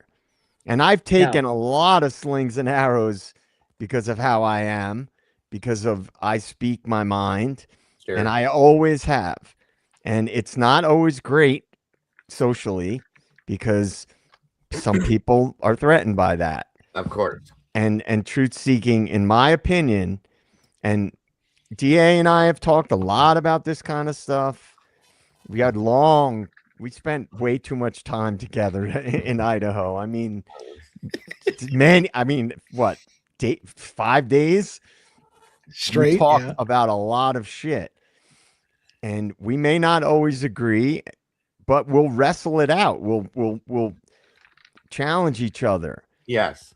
And that's important. I don't like. That's if I disagree, one disagrees with me. I disagree with him. DA disagrees with me. I disagree. But we hash it out. You have to be able to present an argument. That's it. And you can do that. And that's why. That's the thing. That's why I get so angry. I get viscerally angry and start shouting on my show when people say, "Oh, you're a clickbaiter. You're just saying things for click." And I get pissed. I have fucking integrity. If I say things on this show, it's because I believe it.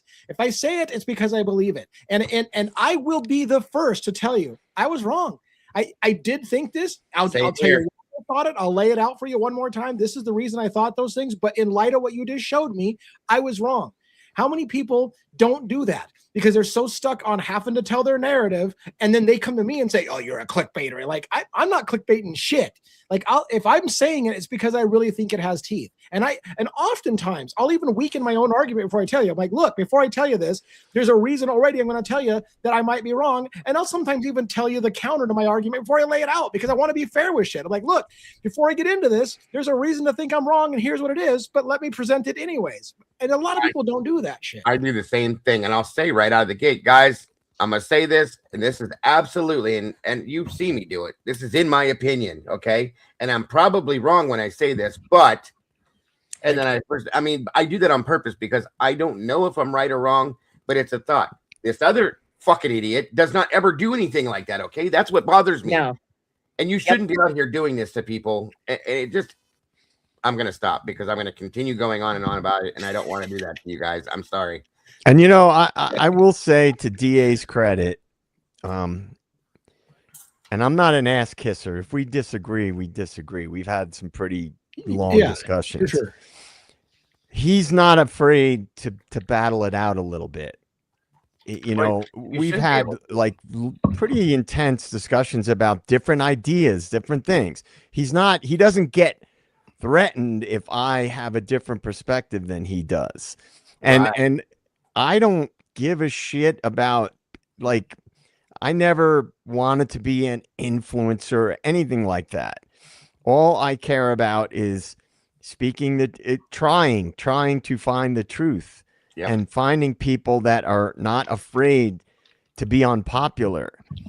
And I think it's important to hash things out. And maybe we all learn as we go along. We're all capable of learning things. Like, all right, we found this out, so this changes the way I look at things a little bit about this or about that. And I've maintained all along, I never once said that Kohlberger is innocent. I've only spoken about, like all of us have, the inconsistencies and my kind of approach to most things is the big picture about things and how it affects everything. And so like I said, DA is good with that. He's really good with not being afraid to address shit. Sure. And that's admirable. I agree with that. I try to be that way. Yep, with people, absolutely. But, that person you brought up, Joe, too, that's a different scenario to me, in my opinion. I've dealt with that person for 3 going on 4 years, and they seem to like to be in that spotlight of negativity. Yes. That's what I'm trying to say. It seems to be like an enjoyable circumstance for them, which at some point you got to kind of step back and go, are you getting some kind of sick, like, justice in your own mind out of this or something? Or do you enjoy did mommy beat you when you were young or something and you're trying to flash back to that? Or what the fuck are you doing?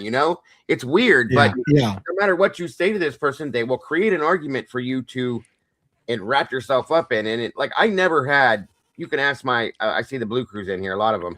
You can ask them 3 years. I'll give it 2 solid years. I put up with everything from that same person, Joe. And I always gave them a 3rd, 4th. There's like 32 accounts they've been in my channel with, and I would never block it and never block it and never block it. Yeah, it was a lot. And then finally my people are looking at me like, are you stupid or something? And because they would never really get to me until recently.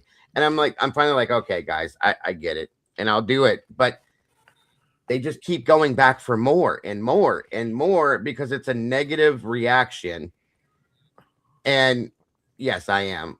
It's a negative reaction. And I think the negativity is what they thrive on. That's something that's a little different for me, like psychologically. Yeah. You know what I mean? And I understand what you were saying. And I fully agree with you on what you're talking about. But this situation over here, it's either that or this person is, and I've been told this before, okay, and I'm not a real big conspiracy theory, but I've also been told that this person was planted here to push that specific narrative no matter what happens and try to change all of our minds, which explains why that person goes to 32 different channels day after day and continuously makes the same argument. So it's one of those two things, okay? And it's an odd situation for me to see. Do you guys remember when we had the person in the chat like 2 weeks ago that was like, I'm a state attorney and my father is a federal investigator. Yeah. So I know this is, and I'm like, oh, Yeah. the So I feds have all the never I have lie. the credentials, and but I'm yeah. So what? Like, I Yeah. don't usually attack people in the chat, but that shit fucking pissed me off, man. It's like, oh, so we should Yeah. stop talking about things because you're a state attorney You're and the your authority. dad's a federal. No, she said her dad's a federal judge and I'm a state attorney or something like that. And it's like, so what does that mean? That's the expert class whole fucking narrative. You know what though, Joe? That's sad though. That's what makes it worse to me because I don't have a law degree. I'm pretty sure you don't. Robin don't, and I don't believe any of us do. I don't carry a badge with me. I don't any of that stuff, and I can still look and see what's right, what's wrong, what's dumb, what's not, what's bullshit, what's not. If you have those credentials and you're still sitting here pushing and fighting this, there's something wrong there. I'm sorry. Yeah, and that's the only time I've ever gone off on anybody in the chat. I was just like, so what does that mean? You're biased. That's Yeah. They're Yeah, like, yeah. oh, I know people in Moscow. I'm like, okay, so you So do sound I. like you're biased. Everything Right. you're telling me implies that you're biased. Yes. Yes. It's funny. It's almost like tonight's the night for people who trigger us because it's the same thing happened. The same thing happened the other night when I told you somebody in my chat said, DA, my family is all law enforcement in Idaho, and we watch your show and laugh at you. And I'm like, fuck off! Like, Right. what's wrong with your fucking family? Thank you like, for your view, first you of all, dumbass. you are Right. morons if you sit there and watch my show just so that you can heckle me. Like, what's wrong with go get a life? Like, go find something else to do. Why would you? Anyways, and then Well, I'm thinking to check this myself, shit I'm like, out, guys. okay, One of probably my lying to you. closest Anyways. friends, he's like a brother to me. I've known him since I was a teenager. He was a state trooper in New Jersey, and he was a federal corrections officer at the Supermax prison in Colorado. And he was there when like Timothy McVeigh was there and all that stuff. And he and I have battled, man. We have had some total like long discussions, not heated. I wouldn't say heated, but he's coming from that background. He was a state trooper. He was a federal corrections officer at the most infamous fucking prison in the world, arguably. And we would have some really heated, not heated, but intense discussions, borderline heated about things, about cases, because he was more kind of into the mindset of official story. This guy did this and this guy did that. And I would say, well, dude, look at information that's come out about this case or that case or this or that. And I think it's good because we never let it affect our friendship. Sorry, I just laughed at a chat. Sorry. No, that's all right. I'm just saying I've had these long discussions with people that are in a different mindset than I am about things. And I'm not politically inclined. I hate all politicians. And we've talked about this a lot. Yeah. I don't everybody's entitled to believe what they want to believe. That's what this country is supposed to be about. And the only, the old saying, let the marketplace of ideas. That's how you learn. You don't learn by censoring people. You don't learn by getting pissed that somebody has a different opinion than you.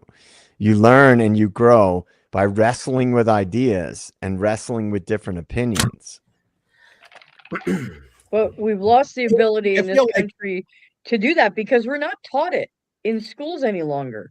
Yeah. Where I mean, at least when I was going to school, I mean, we did have some like debate club and things like that, and but we're not Civics. teaching our young people that Yep. it's okay to have a difference of opinion and talk to one another about it. That seems Yes. to be dead and gone. I anymore. agree, Robin. And like it's talked about quite a bit. They don't teach civics in school anymore. Yeah.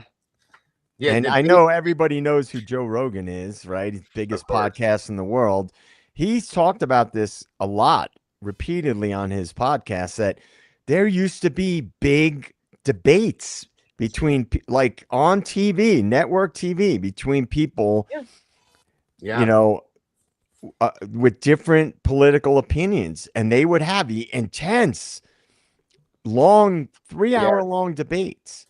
And that does not happen anymore. If your ideas are good and they're sound, then you should be able to argue them. Agreed. My high school. Yeah, and I don't want to get. Go ahead. My high school. I was just gonna say my high school. They had debate club when I went to high school. Okay, about 3-4 years after I left, they took it out because they said it promotes violence. Debate club promotes violence, and that's why they no longer did it within the school system. And it's like, if what you can't control violent tendencies, you can't just argue something without being a dick, you know. Yeah, we talked about this on one of my shows and one of my videos in the Charlie Kirk assassination thing. They did a study in college campuses, and more college students view a difference of opinion as hate speech and violence. Yes. If you disagree with me, then why are you coming at me? Why are you attacking me? So you having a difference of opinion of me is considered a violent act, and therefore I can act in violence against you because your words, if you disagree with me, that's coming at me in violence. And now and it's like, when did we get pussified as a country?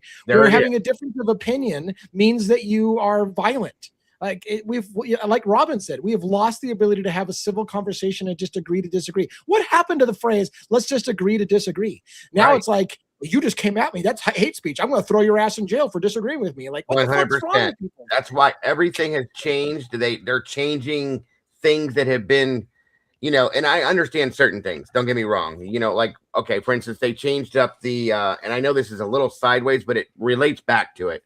They changed the Cleveland Indians baseball team to the Guardians. They changed the Redskins name. They did that. Those things I understand, but they're changing things due to the fact that everything now has to be so severely politically correct. It's been like this for 500 years, and now all of a sudden it's a problem. Everything has gotten so soft. Everything hurts everybody's feelings. Everything is this. Everything's that. That is exactly which I feel like you're talking about it. And it makes, when and why did this happen? What caused this, you guys? Let's move it into social engineering, in my opinion. Yeah, let's move it into the true crime space. We're not allowed to talk about people murdering people. We gotta say that they pew-pewed them, or you got SA'd because you can't be sexually assaulted in this country. Right. You can't be raped in this country. You had to be SA'd. The fact that we can't even say the words anymore, and we got to say stupid. You know, like, again, I lost my mind when I first started hearing unaliving. So and so was unalived, and I'm like, I tried to look, I'm like, when did that become a thing? When did we unalive someone? Like, the fuck? And I'm like, we have become so pacified in this country that we're not allowed to talk about anything. We can't say certain words because it might trigger somebody. It might make them feel uncomfortable. And you, therefore, if you do talk about it, it's hate speech. And like, okay, we're going on New Year's Eve piss party is what we are right now. Though. It's all true. During the Doge audits, now I'm not a big fan of Elon Musk. I'll say that right out of the gate. During the Doge audits, they released a bunch of documents about funding, right? They were looking into funding, and there were millions of dollars under the heading social engineering. I mean, many, like 50 million, like a lot of money under social engineering, right? Now, to what Dago was talking about, you guys know I'm pretty much an open book for the most part, but like several years ago, I went through a breakup and I went on a motorcycle trip by myself, a 2,200 mile motorcycle trip by myself. And I live out west, and I went all through the Southwest, and I did a lot of traveling through the Navajo Nation. And I was in the middle of the desert. I was between the Grand Canyon and Lake Powell, somewhere in the middle of that area, like a very, very, very remote area. And then, by the way, the Navajo Nation is very depressing. It's really sad. Yeah. The land that they were given. And I mean, really, really repressed. It's very sad. Yep. And I was in the middle of nowhere, and I'm riding, you know, nothing around. And I come upon a Navajo high school. Do you know what their team name was? The Redskins. This is in the Navajo Nation. That's wild. So they don't give a fuck about this shit. Right. They're proud of it. Exactly. Just like the Fighting Irish was a slur when the Irish came to America. The Notre Dame, the reason why they're called the Fighting Irish is because it was a lot of Irish professors at Notre Dame. Mm-hmm. And that was a slur against Notre Dame by opposing teams and other people. Right. And you know what? They took it and they flipped it upside down and they owned it and proudly became the Fighting Irish. And so I guess that speaks to the point about all this trying to soften everything and you can't erase history. No. History is ugly. There's ugliness in history. Don't erase it. Flip it upside down, embrace it. And you designate what the meaning of that shit is. Mm-hmm. Yep. And it's funny, you know, that stuff you're talking about there, like I started with the Aunt Jemima company, they changed that, they changed the name there, and they're changing it, I guess, the look of it. And then they did it with Uncle Ben's Rice too, and they changed all that up. Those families that own those companies, they didn't want that. They didn't want it touched. They were proud of that, like you said. It created and made them what they are, and they've argued in some senses, why are you doing this? This is who we are, and we like it, we want it, we love it. And they're changing it. They're forcing people into these ideals, Joe and Robin, and they're making it. And Lee, now that you're back, they're making people think this way, no matter whether they want to or not, and controlling their minds and their thought processes. And people are saying, no, we don't. We like Uncle Ben's. That's our name. We want that there. Leave it alone. And people are arguing it and pushing it as hard as they can. And again, I'm not trying to make a political situation. I'm just saying it has become all of that, in my opinion. So yeah, man, it's not political. Look, speaking about life, what's happening in the world is not, in my opinion, is not political. Right. It's addressing the real everyday shit that's been going on in the world. Mm-hmm. And it's like, I just think personally, you know, my grandparents were not American citizens. My father's parents fled Belfast. You know, there was a lot of they were from Belfast. They came to the United States. My mother wasn't even born in America. You know, like you have to look at the world and accept what it has been instead of trying to whitewash everything that's happened. Yeah. You can't do that. And I think I agree. this sounds like we're off in left field, but we're not, because it ties into everything. The unaliving, the trying to euphemize everything. Yes. That's not helping anybody. No. It's And creating. in some way, Go ahead, Lee. in some ways, I feel like it's the same thing that's happening now when people defend the presumption of innocence. You're considered a murderer lover. Somehow we've now changed the script that believing in the Constitution and the presumption of innocence means that you just love killers. You're just a sick bastard. Bingo. You want to make money off of people's pain and what, like, we've flipped the script now where the ideals that we used to have, believing in presumption of innocence and civil liberties, has become a shameful thing. Oh, well, you're one of those fucking civil liberty people, conspiracy nut, who thinks that people are actually innocent when we know they're guilty. Yeah, man. Look, it's insane. It is absolutely insane. And you are correct, sir. Absolutely correct. I mean, we're all. Why is it that? Why is it that suddenly we're wrong because we want to protect the Constitution? These people ought to be standing up and cheering it. There's people like, you creators out here who are actually doing that. They ought to be applauding that, and yet they're coming at, we're so wrong because, we question someone who waits 8 hours before they call the police after a brutal, heinous crime is committed against 4 innocent people. They look But right that's past wrong. it. They look right past it, Robin. They don't even look at that portion of what you just You said. know, They look right on past it and they go directly for something completely different that has nothing to do with what we're doing. I think one of the things that's happened that's contributed to this is, I think, certainly the younger generation, for sure. Yes. But a portion of society doesn't realize they literally wouldn't have any aspect of the life they have. And I know shit's fucked up right now. I'm not trying to sugarcoat shit. I'm a Right. working class dude. I'm one of 8 kids. I grew up in a blue collar family. I'm not sitting here saying, oh, everything's fantastic. I'm not saying that.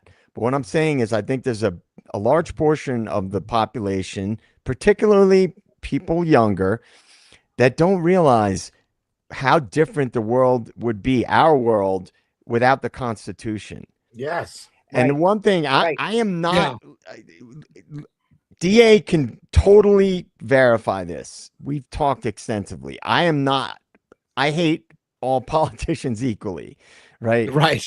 I'm a Right. libertarian. I'm Amen. not anything really, but the whole idea, guns was a little bit of the topic we talked about earlier. Every single civilization, every society to date that has been disarmed, without exception, has been subjugated. We have the Constitution, right? It's not perfect. I agree. I totally agree. It's not perfect. But if we did not have it, we would not be here right this second, That's being fact. able Right. to talk about the things that we talk about. And it's under attack. It's under attack. So let me take a moment real quick. First of all, I want to say what a blessing it's been tonight. We've ranted for a long time, just about general bitches about life and society's changes. Not really a true crime thing. Like we're a true crime channel, and yet we've waxed philosophically about the societal woes and the condition that we're going in, and yet we've held an audience of like 300 people. So thank you so much for people, because I feel like for a lot of people, it's really resonating with the audience that there's a societal problem, and it I does. love it. It does relate to true crime, because we're not allowed to talk about true crime like a fucking adult anymore, because they've tried to take away our voice and tell us that there's something wrong. We should be ashamed of ourselves for believing in people's civil liberties, for questioning and saying, wait a minute, maybe this isn't right. Maybe we should stop. Maybe this isn't right. And they're like, well, something's wrong with you. Why aren't you accepting the narrative? We've told you how it happened. Something's wrong in this country. As I do that rant, I want to say this. All across America, it's getting close. East Coast is getting close to celebrating New Year's in America. It's a big time for a lot of people. It's especially a big time for me. My wife and I are going to go watch some music and get ready to move into the New Year's ourselves on the West Coast. I do want to give you guys the opportunity to keep the show going without me if you want. Otherwise, we'll wrap up and let people get to their New Year's celebrations. But I do want to take the wife out, have some music and stuff like that, and kind of enjoy my favorite holiday of the year. And while this is a super important topic, and I don't want to bail on us, I want to give you that option. Do you guys want to keep the show going without me? And again, I'm going to be gone for like a couple hours. I could come back, but if you guys want to just wrap it up, we can wrap it up. But I want to get a poll from you guys. How do you guys feel? I'm good with whatever you guys do. Hey, I could pour another half a glass of wine and we could rant a little bit more, but it's totally up to you. I'll stick around for a little while. My wife fell asleep. I knew she would. She started early, so yeah. Robin, you're the boss. I can Robin. hang out for a little while longer, and then I'm gonna actually go celebrate myself. But Sure, I can hang out for a little while.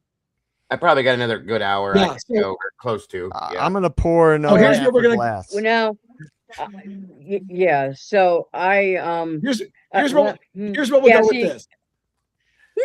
Robin has the only other control to my feed, right? She's a StreamYard owner of my channel. So when Robin's done, so maybe the show is done. move it. But I do want to go take a moment to go off. Happy New Year's to everyone across America. Again, Happy New Year's Eve, but Happy New Year's very, very soon. My favorite time of year. This conversation tonight was cathartic. If you don't know the word catharsis, my wife would say, thanks for mansplaining everything. Catharsis is when you get to vent and get things off your chest and you feel a little better. Tonight was a night about catharsis. We got a little opportunity so far, and maybe you guys will continue without me to just say some shit. Like, I'm tired of this bullshit in this country. It felt good. I guess I'm sorry I started that, but it's turned out good, I think. It turned out great. And if you want to keep at it, that's fine. But looking forward to next year, let's kick some ass next year. Let's see if we can get some, maybe some let's get some light on some of these cases that clearly are wrongful situations. Whether or not the convicted really is correct or not, we know the cases were mishandled. Let's shed some light on things. Let's try to push towards people being adults and be able to talk about things and disagree with each other and have a dialogue in this country without calling each other names and trying to shame each other off the platform. For everyone that wants to stay, great. You guys have a good night and have a great New Year's. I'll talk to you guys Happy later. New Year, DA. Happy New Year. Thank Lee. you. Thank you. Happy New Year, Rhonda. I'm gonna just have a You look watching? I don't know. another little sip, and then I'll hang, however long you guys want. We don't have to go long. No, I'll be Yeah, right back. well, I can it go won't- roughly another hour. So either way, Yeah, I'm sorry. well, I feel won't like be I on. take I off. won't be on quite that long because I do want to go celebrate a little bit. But No worries. yeah. So I'll be right back. okay. But no, I think this has been a really great conversation to have tonight. Kind of getting rid of all the old type of the negative going into the new year. New year. Looking ahead to all the positive stuff. I mean, Yes. we've got a lot to be thankful for this past year, but these topics are so important. They are. Yeah. They're very, and that's another thing, Robin, I have to say, because I noticed when I became a content creator out here, I came out when I first started. I started in another community where in a drug. Uh-oh. You're frozen, Dago. Oh. Uh-oh. There you go. Can you hear me? Yeah, you were Okay. you were all kinds of frozen. Sorry about that. No, that's okay. So that's how I started on YouTube, and I was sticking up for people that were being bullied on a regular basis. It was just sad, I watched it, so I'm like, somebody's got to do something. Anyway, it got old. My wife was like, why don't you go do something that you like to do with this, since you seem to be good at it, blah, blah, blah. You like to talk to people, whatever. So I started into this stuff, and I'll tell you right now, I've never expected what I came into. With not being able to say, like Lee was saying, the things that we can't say, so on and so forth, and the rules that YouTube has alone, okay? The things that you will get struck for, and you're, oh my God, it's like, what are you doing? Ridiculous. It is truly. Well, I got, when I first started, this is no lie, I got struck, and they tried to suspend me for 7 days because somebody on my panel spoke the word, the capital C. I don't know if it still happens or not, but that caused the pandemic. Okay.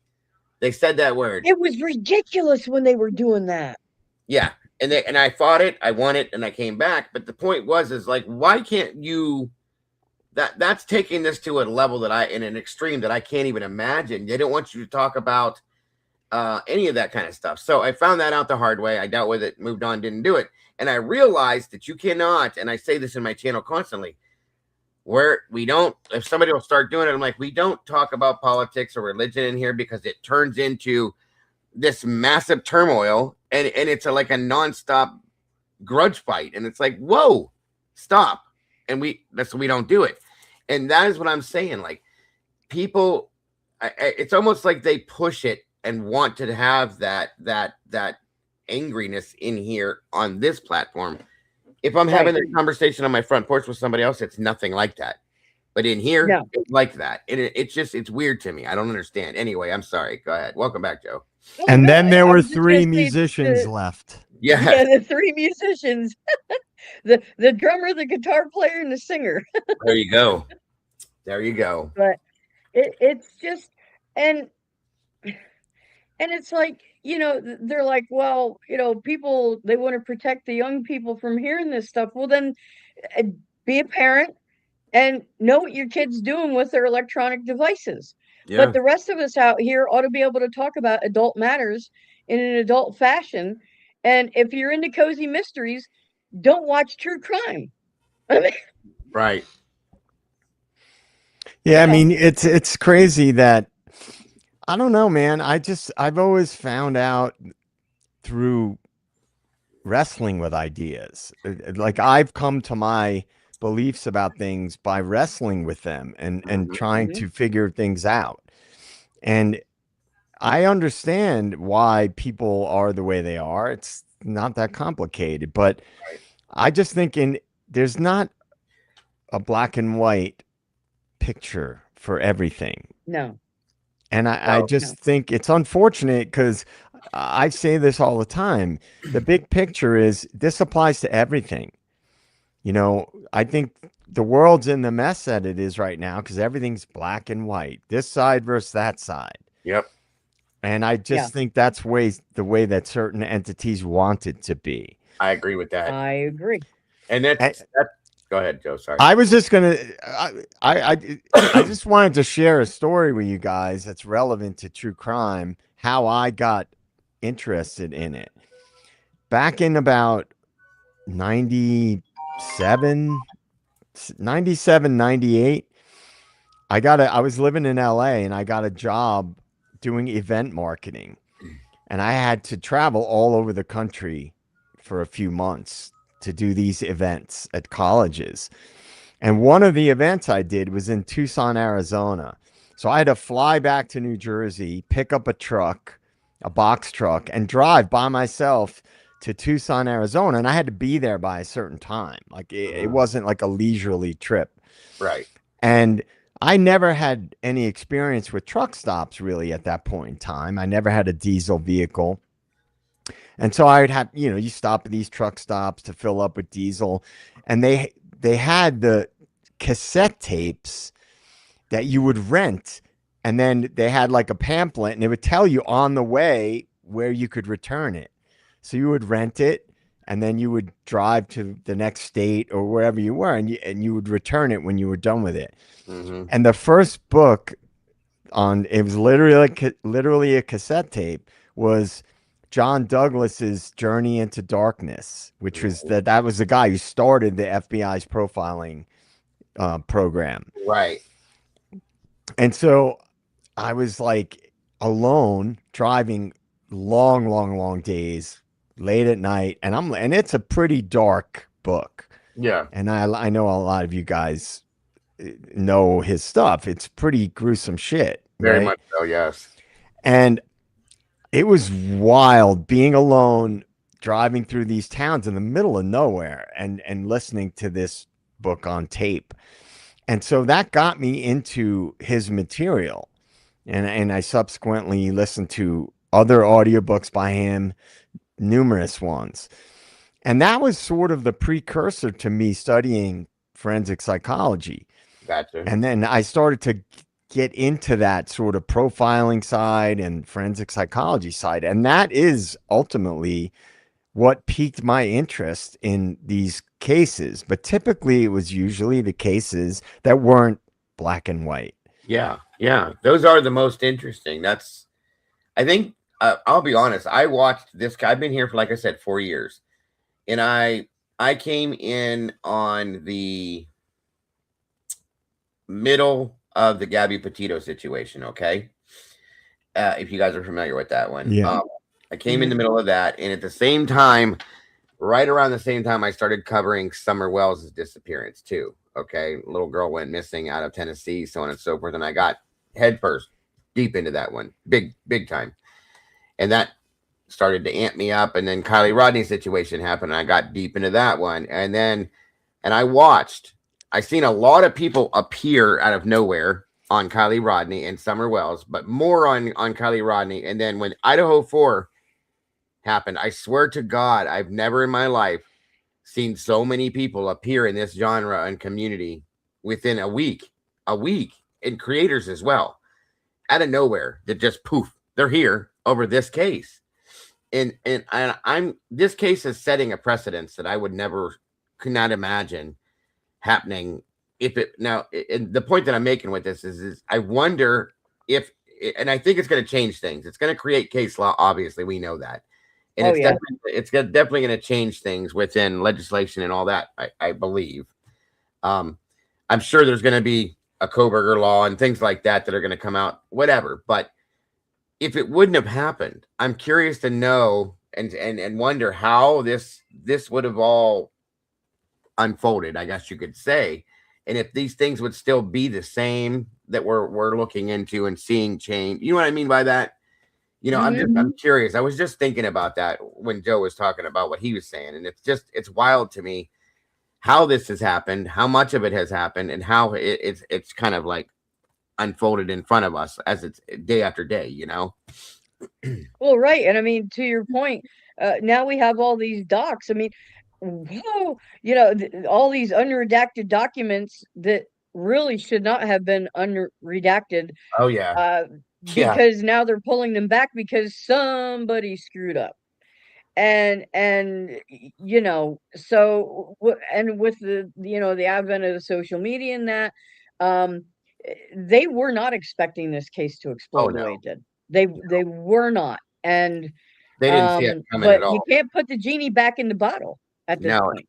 No, and it's funny because I was talking today in my show, and I said, I wonder, because everything was left unredacted. Things that you would not, they were redacting everything. They went from one extreme to a complete other extreme and left everything unredacted. I mean, we have to be careful reviewing these because there's social security numbers now and everything. So yeah, I wondered, and I said to my community today, I said, this is either one of two things, in my opinion.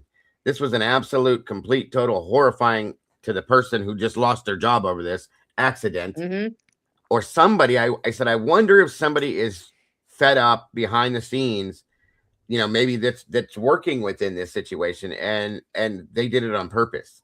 Maybe they feel like we do, possibly. They did it on purpose and said, here you go. And then they're looking at their boss going, I don't know what happened. I'm sorry. Oops. You know what I mean? I had to wonder that because it's so extreme.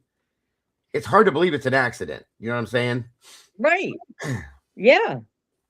One of the things that I've talked about is, and I talked about it briefly last night, is if there were only one or two inconsistencies, then yeah, you can sort of explain that away. Sure.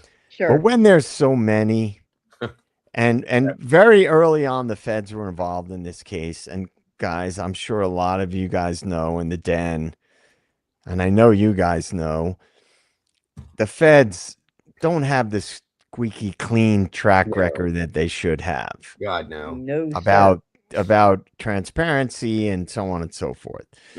And so I think that a lot of the things we're seeing,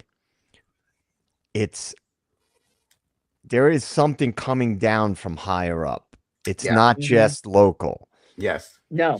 I can't help but to always think about that. Now, I agreed with DA that I would not, and I respect, I don't go off the rails too much about other theories and things like that, because I'm open to many different theories with this case.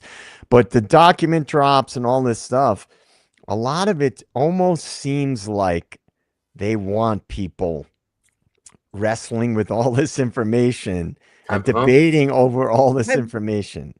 I've said that, Joe, many a times. These people in here will tell you, I've said it. I personally believe that the way they've done what they've done over the past 3 years, they've done it on purpose to confuse people and keep them confused about this. They're never, ever, ever have they ever, and I believe that now totally. They've never given us anything free. Here you go, guys. Here's some documents. Here's this, here's that, with truth in it. And so when I look at this stuff, I'm automatically looking at it, thinking in an opposite motion that what we're seeing, because they're not going to give us the truth. We have to find it if we can. So therefore, when you look at a document, it says this guy's name is Joe Schmo and he's 32 years old. I'm not going to believe that. I'm going to, okay, his name's probably John Smith and he's 17. Do you know what I'm saying? Because it's going to be opposing to what they're giving us, or they wouldn't give it to us, in my opinion. So I agree with you wholeheartedly. They're giving us all of this information in the form that they're giving us. The same thing I think they did or tried to do to the defense, to confuse us and distract us and things like that. That's how I think they're doing this. Well, if the feds are involved, something I talk about a lot is flooding the zone. It's a term that basically explains how the feds typically will flood the information highways with a Yep. bunch of different information. Mhm. And why do they do that? It's done in politics a lot. You ever notice like before major legislation is passed, Yep. these big events always happen. Yes. And I brought it up in this platform initially with the Charlie Kirk case. Right. Right. And Estes Crime Maze loves to, talk about Candace Owens and Yes. her connections, and I keep everything open as a possibility. And I've told Esty that many times. But Candace Owens, she's been sort of like the go-to for many people Right. to get information about that case. But yet all this information comes from all these different angles. And I believe that flooding the zone is a very standard tactic that's used by the feds to confuse things, right? What do the feds love more than anything? Us arguing with each other. Sure. Right. And it's Right. no different with true crime. No. Every law enforcement agency, and one and I have talked about this. The feds have dominion, right? Over the FBI, the CIA. They have absolute dominion over local law enforcement. Period. Full stop. It's not even a question. So once the feds get involved with something, they could I've thought for the longest time that Papa Roger was a fed, and they created that account to muddy the waters and to get people focused on this and that and red herrings and so on and so forth. I don't know what your take on that is, Dago, about Papa Roger. I'd love to hear. I've always thought that Papa Rogers was some form of a law enforcement officer, whether it was somebody put in place by ISP, even possibly as ridiculous and minuscule as they are in Moscow. But Fed makes sense because it would be perfect to confuse the system that has been in this case, to put somebody in there real quick and get them rolling. And that's what they did. So yeah, I absolutely agree with you on that one, Joe. It's definitely law enforcement. What form, I'm not 100% sure on. The federal side of it makes more sense because they would be the ones, in my opinion, to be able to control that better in that sense. You know what I mean? Yeah, 100%, man. I mean, I know I'm sort of probably not quite in line with a lot of things when I talk about this particular type of thing, but that whole thing about keeping people divided, it's been a tactic that's been used forever. Oh yeah. I apply it to true crime also, not in every case, high profile cases. And I, to your point, Dago, what you said before, I think the Idaho 4 case, they didn't expect it to blow up the way it did. Not even close. Not at all. No. And I truly believe that. And I think that they were like, oh shit, like we got to control this narrative. Yes. And sometimes the way you control a narrative is not necessarily by like what the media does with the official narrative. That's one aspect of it, is by flooding other avenues of information like social media with a ton of different information to get people fighting over it. And what has been the one thing that was swept under the rug, we talked about it last night from as soon as it happened, was Kopaka. And when I see that, I go, why wouldn't the mainstream media be questioning like, wait, that's kind of crazy. This guy in that area after the crime has a standoff with police and he gets killed. And then they bury it. Very quickly too. Very quickly. And the media doesn't even question it. To me, that's a red flag. Sure. Now, I'm not saying that Kopaka could have, in my opinion, could have been just peripherally involved in some way, and they didn't want the connections to be revealed, right? Which makes sense because of his status being a decorated, not just a decorated veteran. He's literally from one of the most iconic outfits in all of the military history, Right. the 82nd Airborne. Mm-hmm. I mean, Jimi Hendrix was 82nd Airborne, if I remember correctly. Yeah. He was airborne. He was either the 101 Airborne or 82nd Airborne. He was definitely airborne. Yeah, I think it was 82nd Airborne. Anyway, sorry for the tangent, but No. I agree with you on that aspect. Like, they didn't expect, and DA has talked about this too, Robin. We've all talked about this. They didn't expect it to be blow up. They thought, oh, it's a little college town way up in Idaho. They didn't expect it. Right. Right.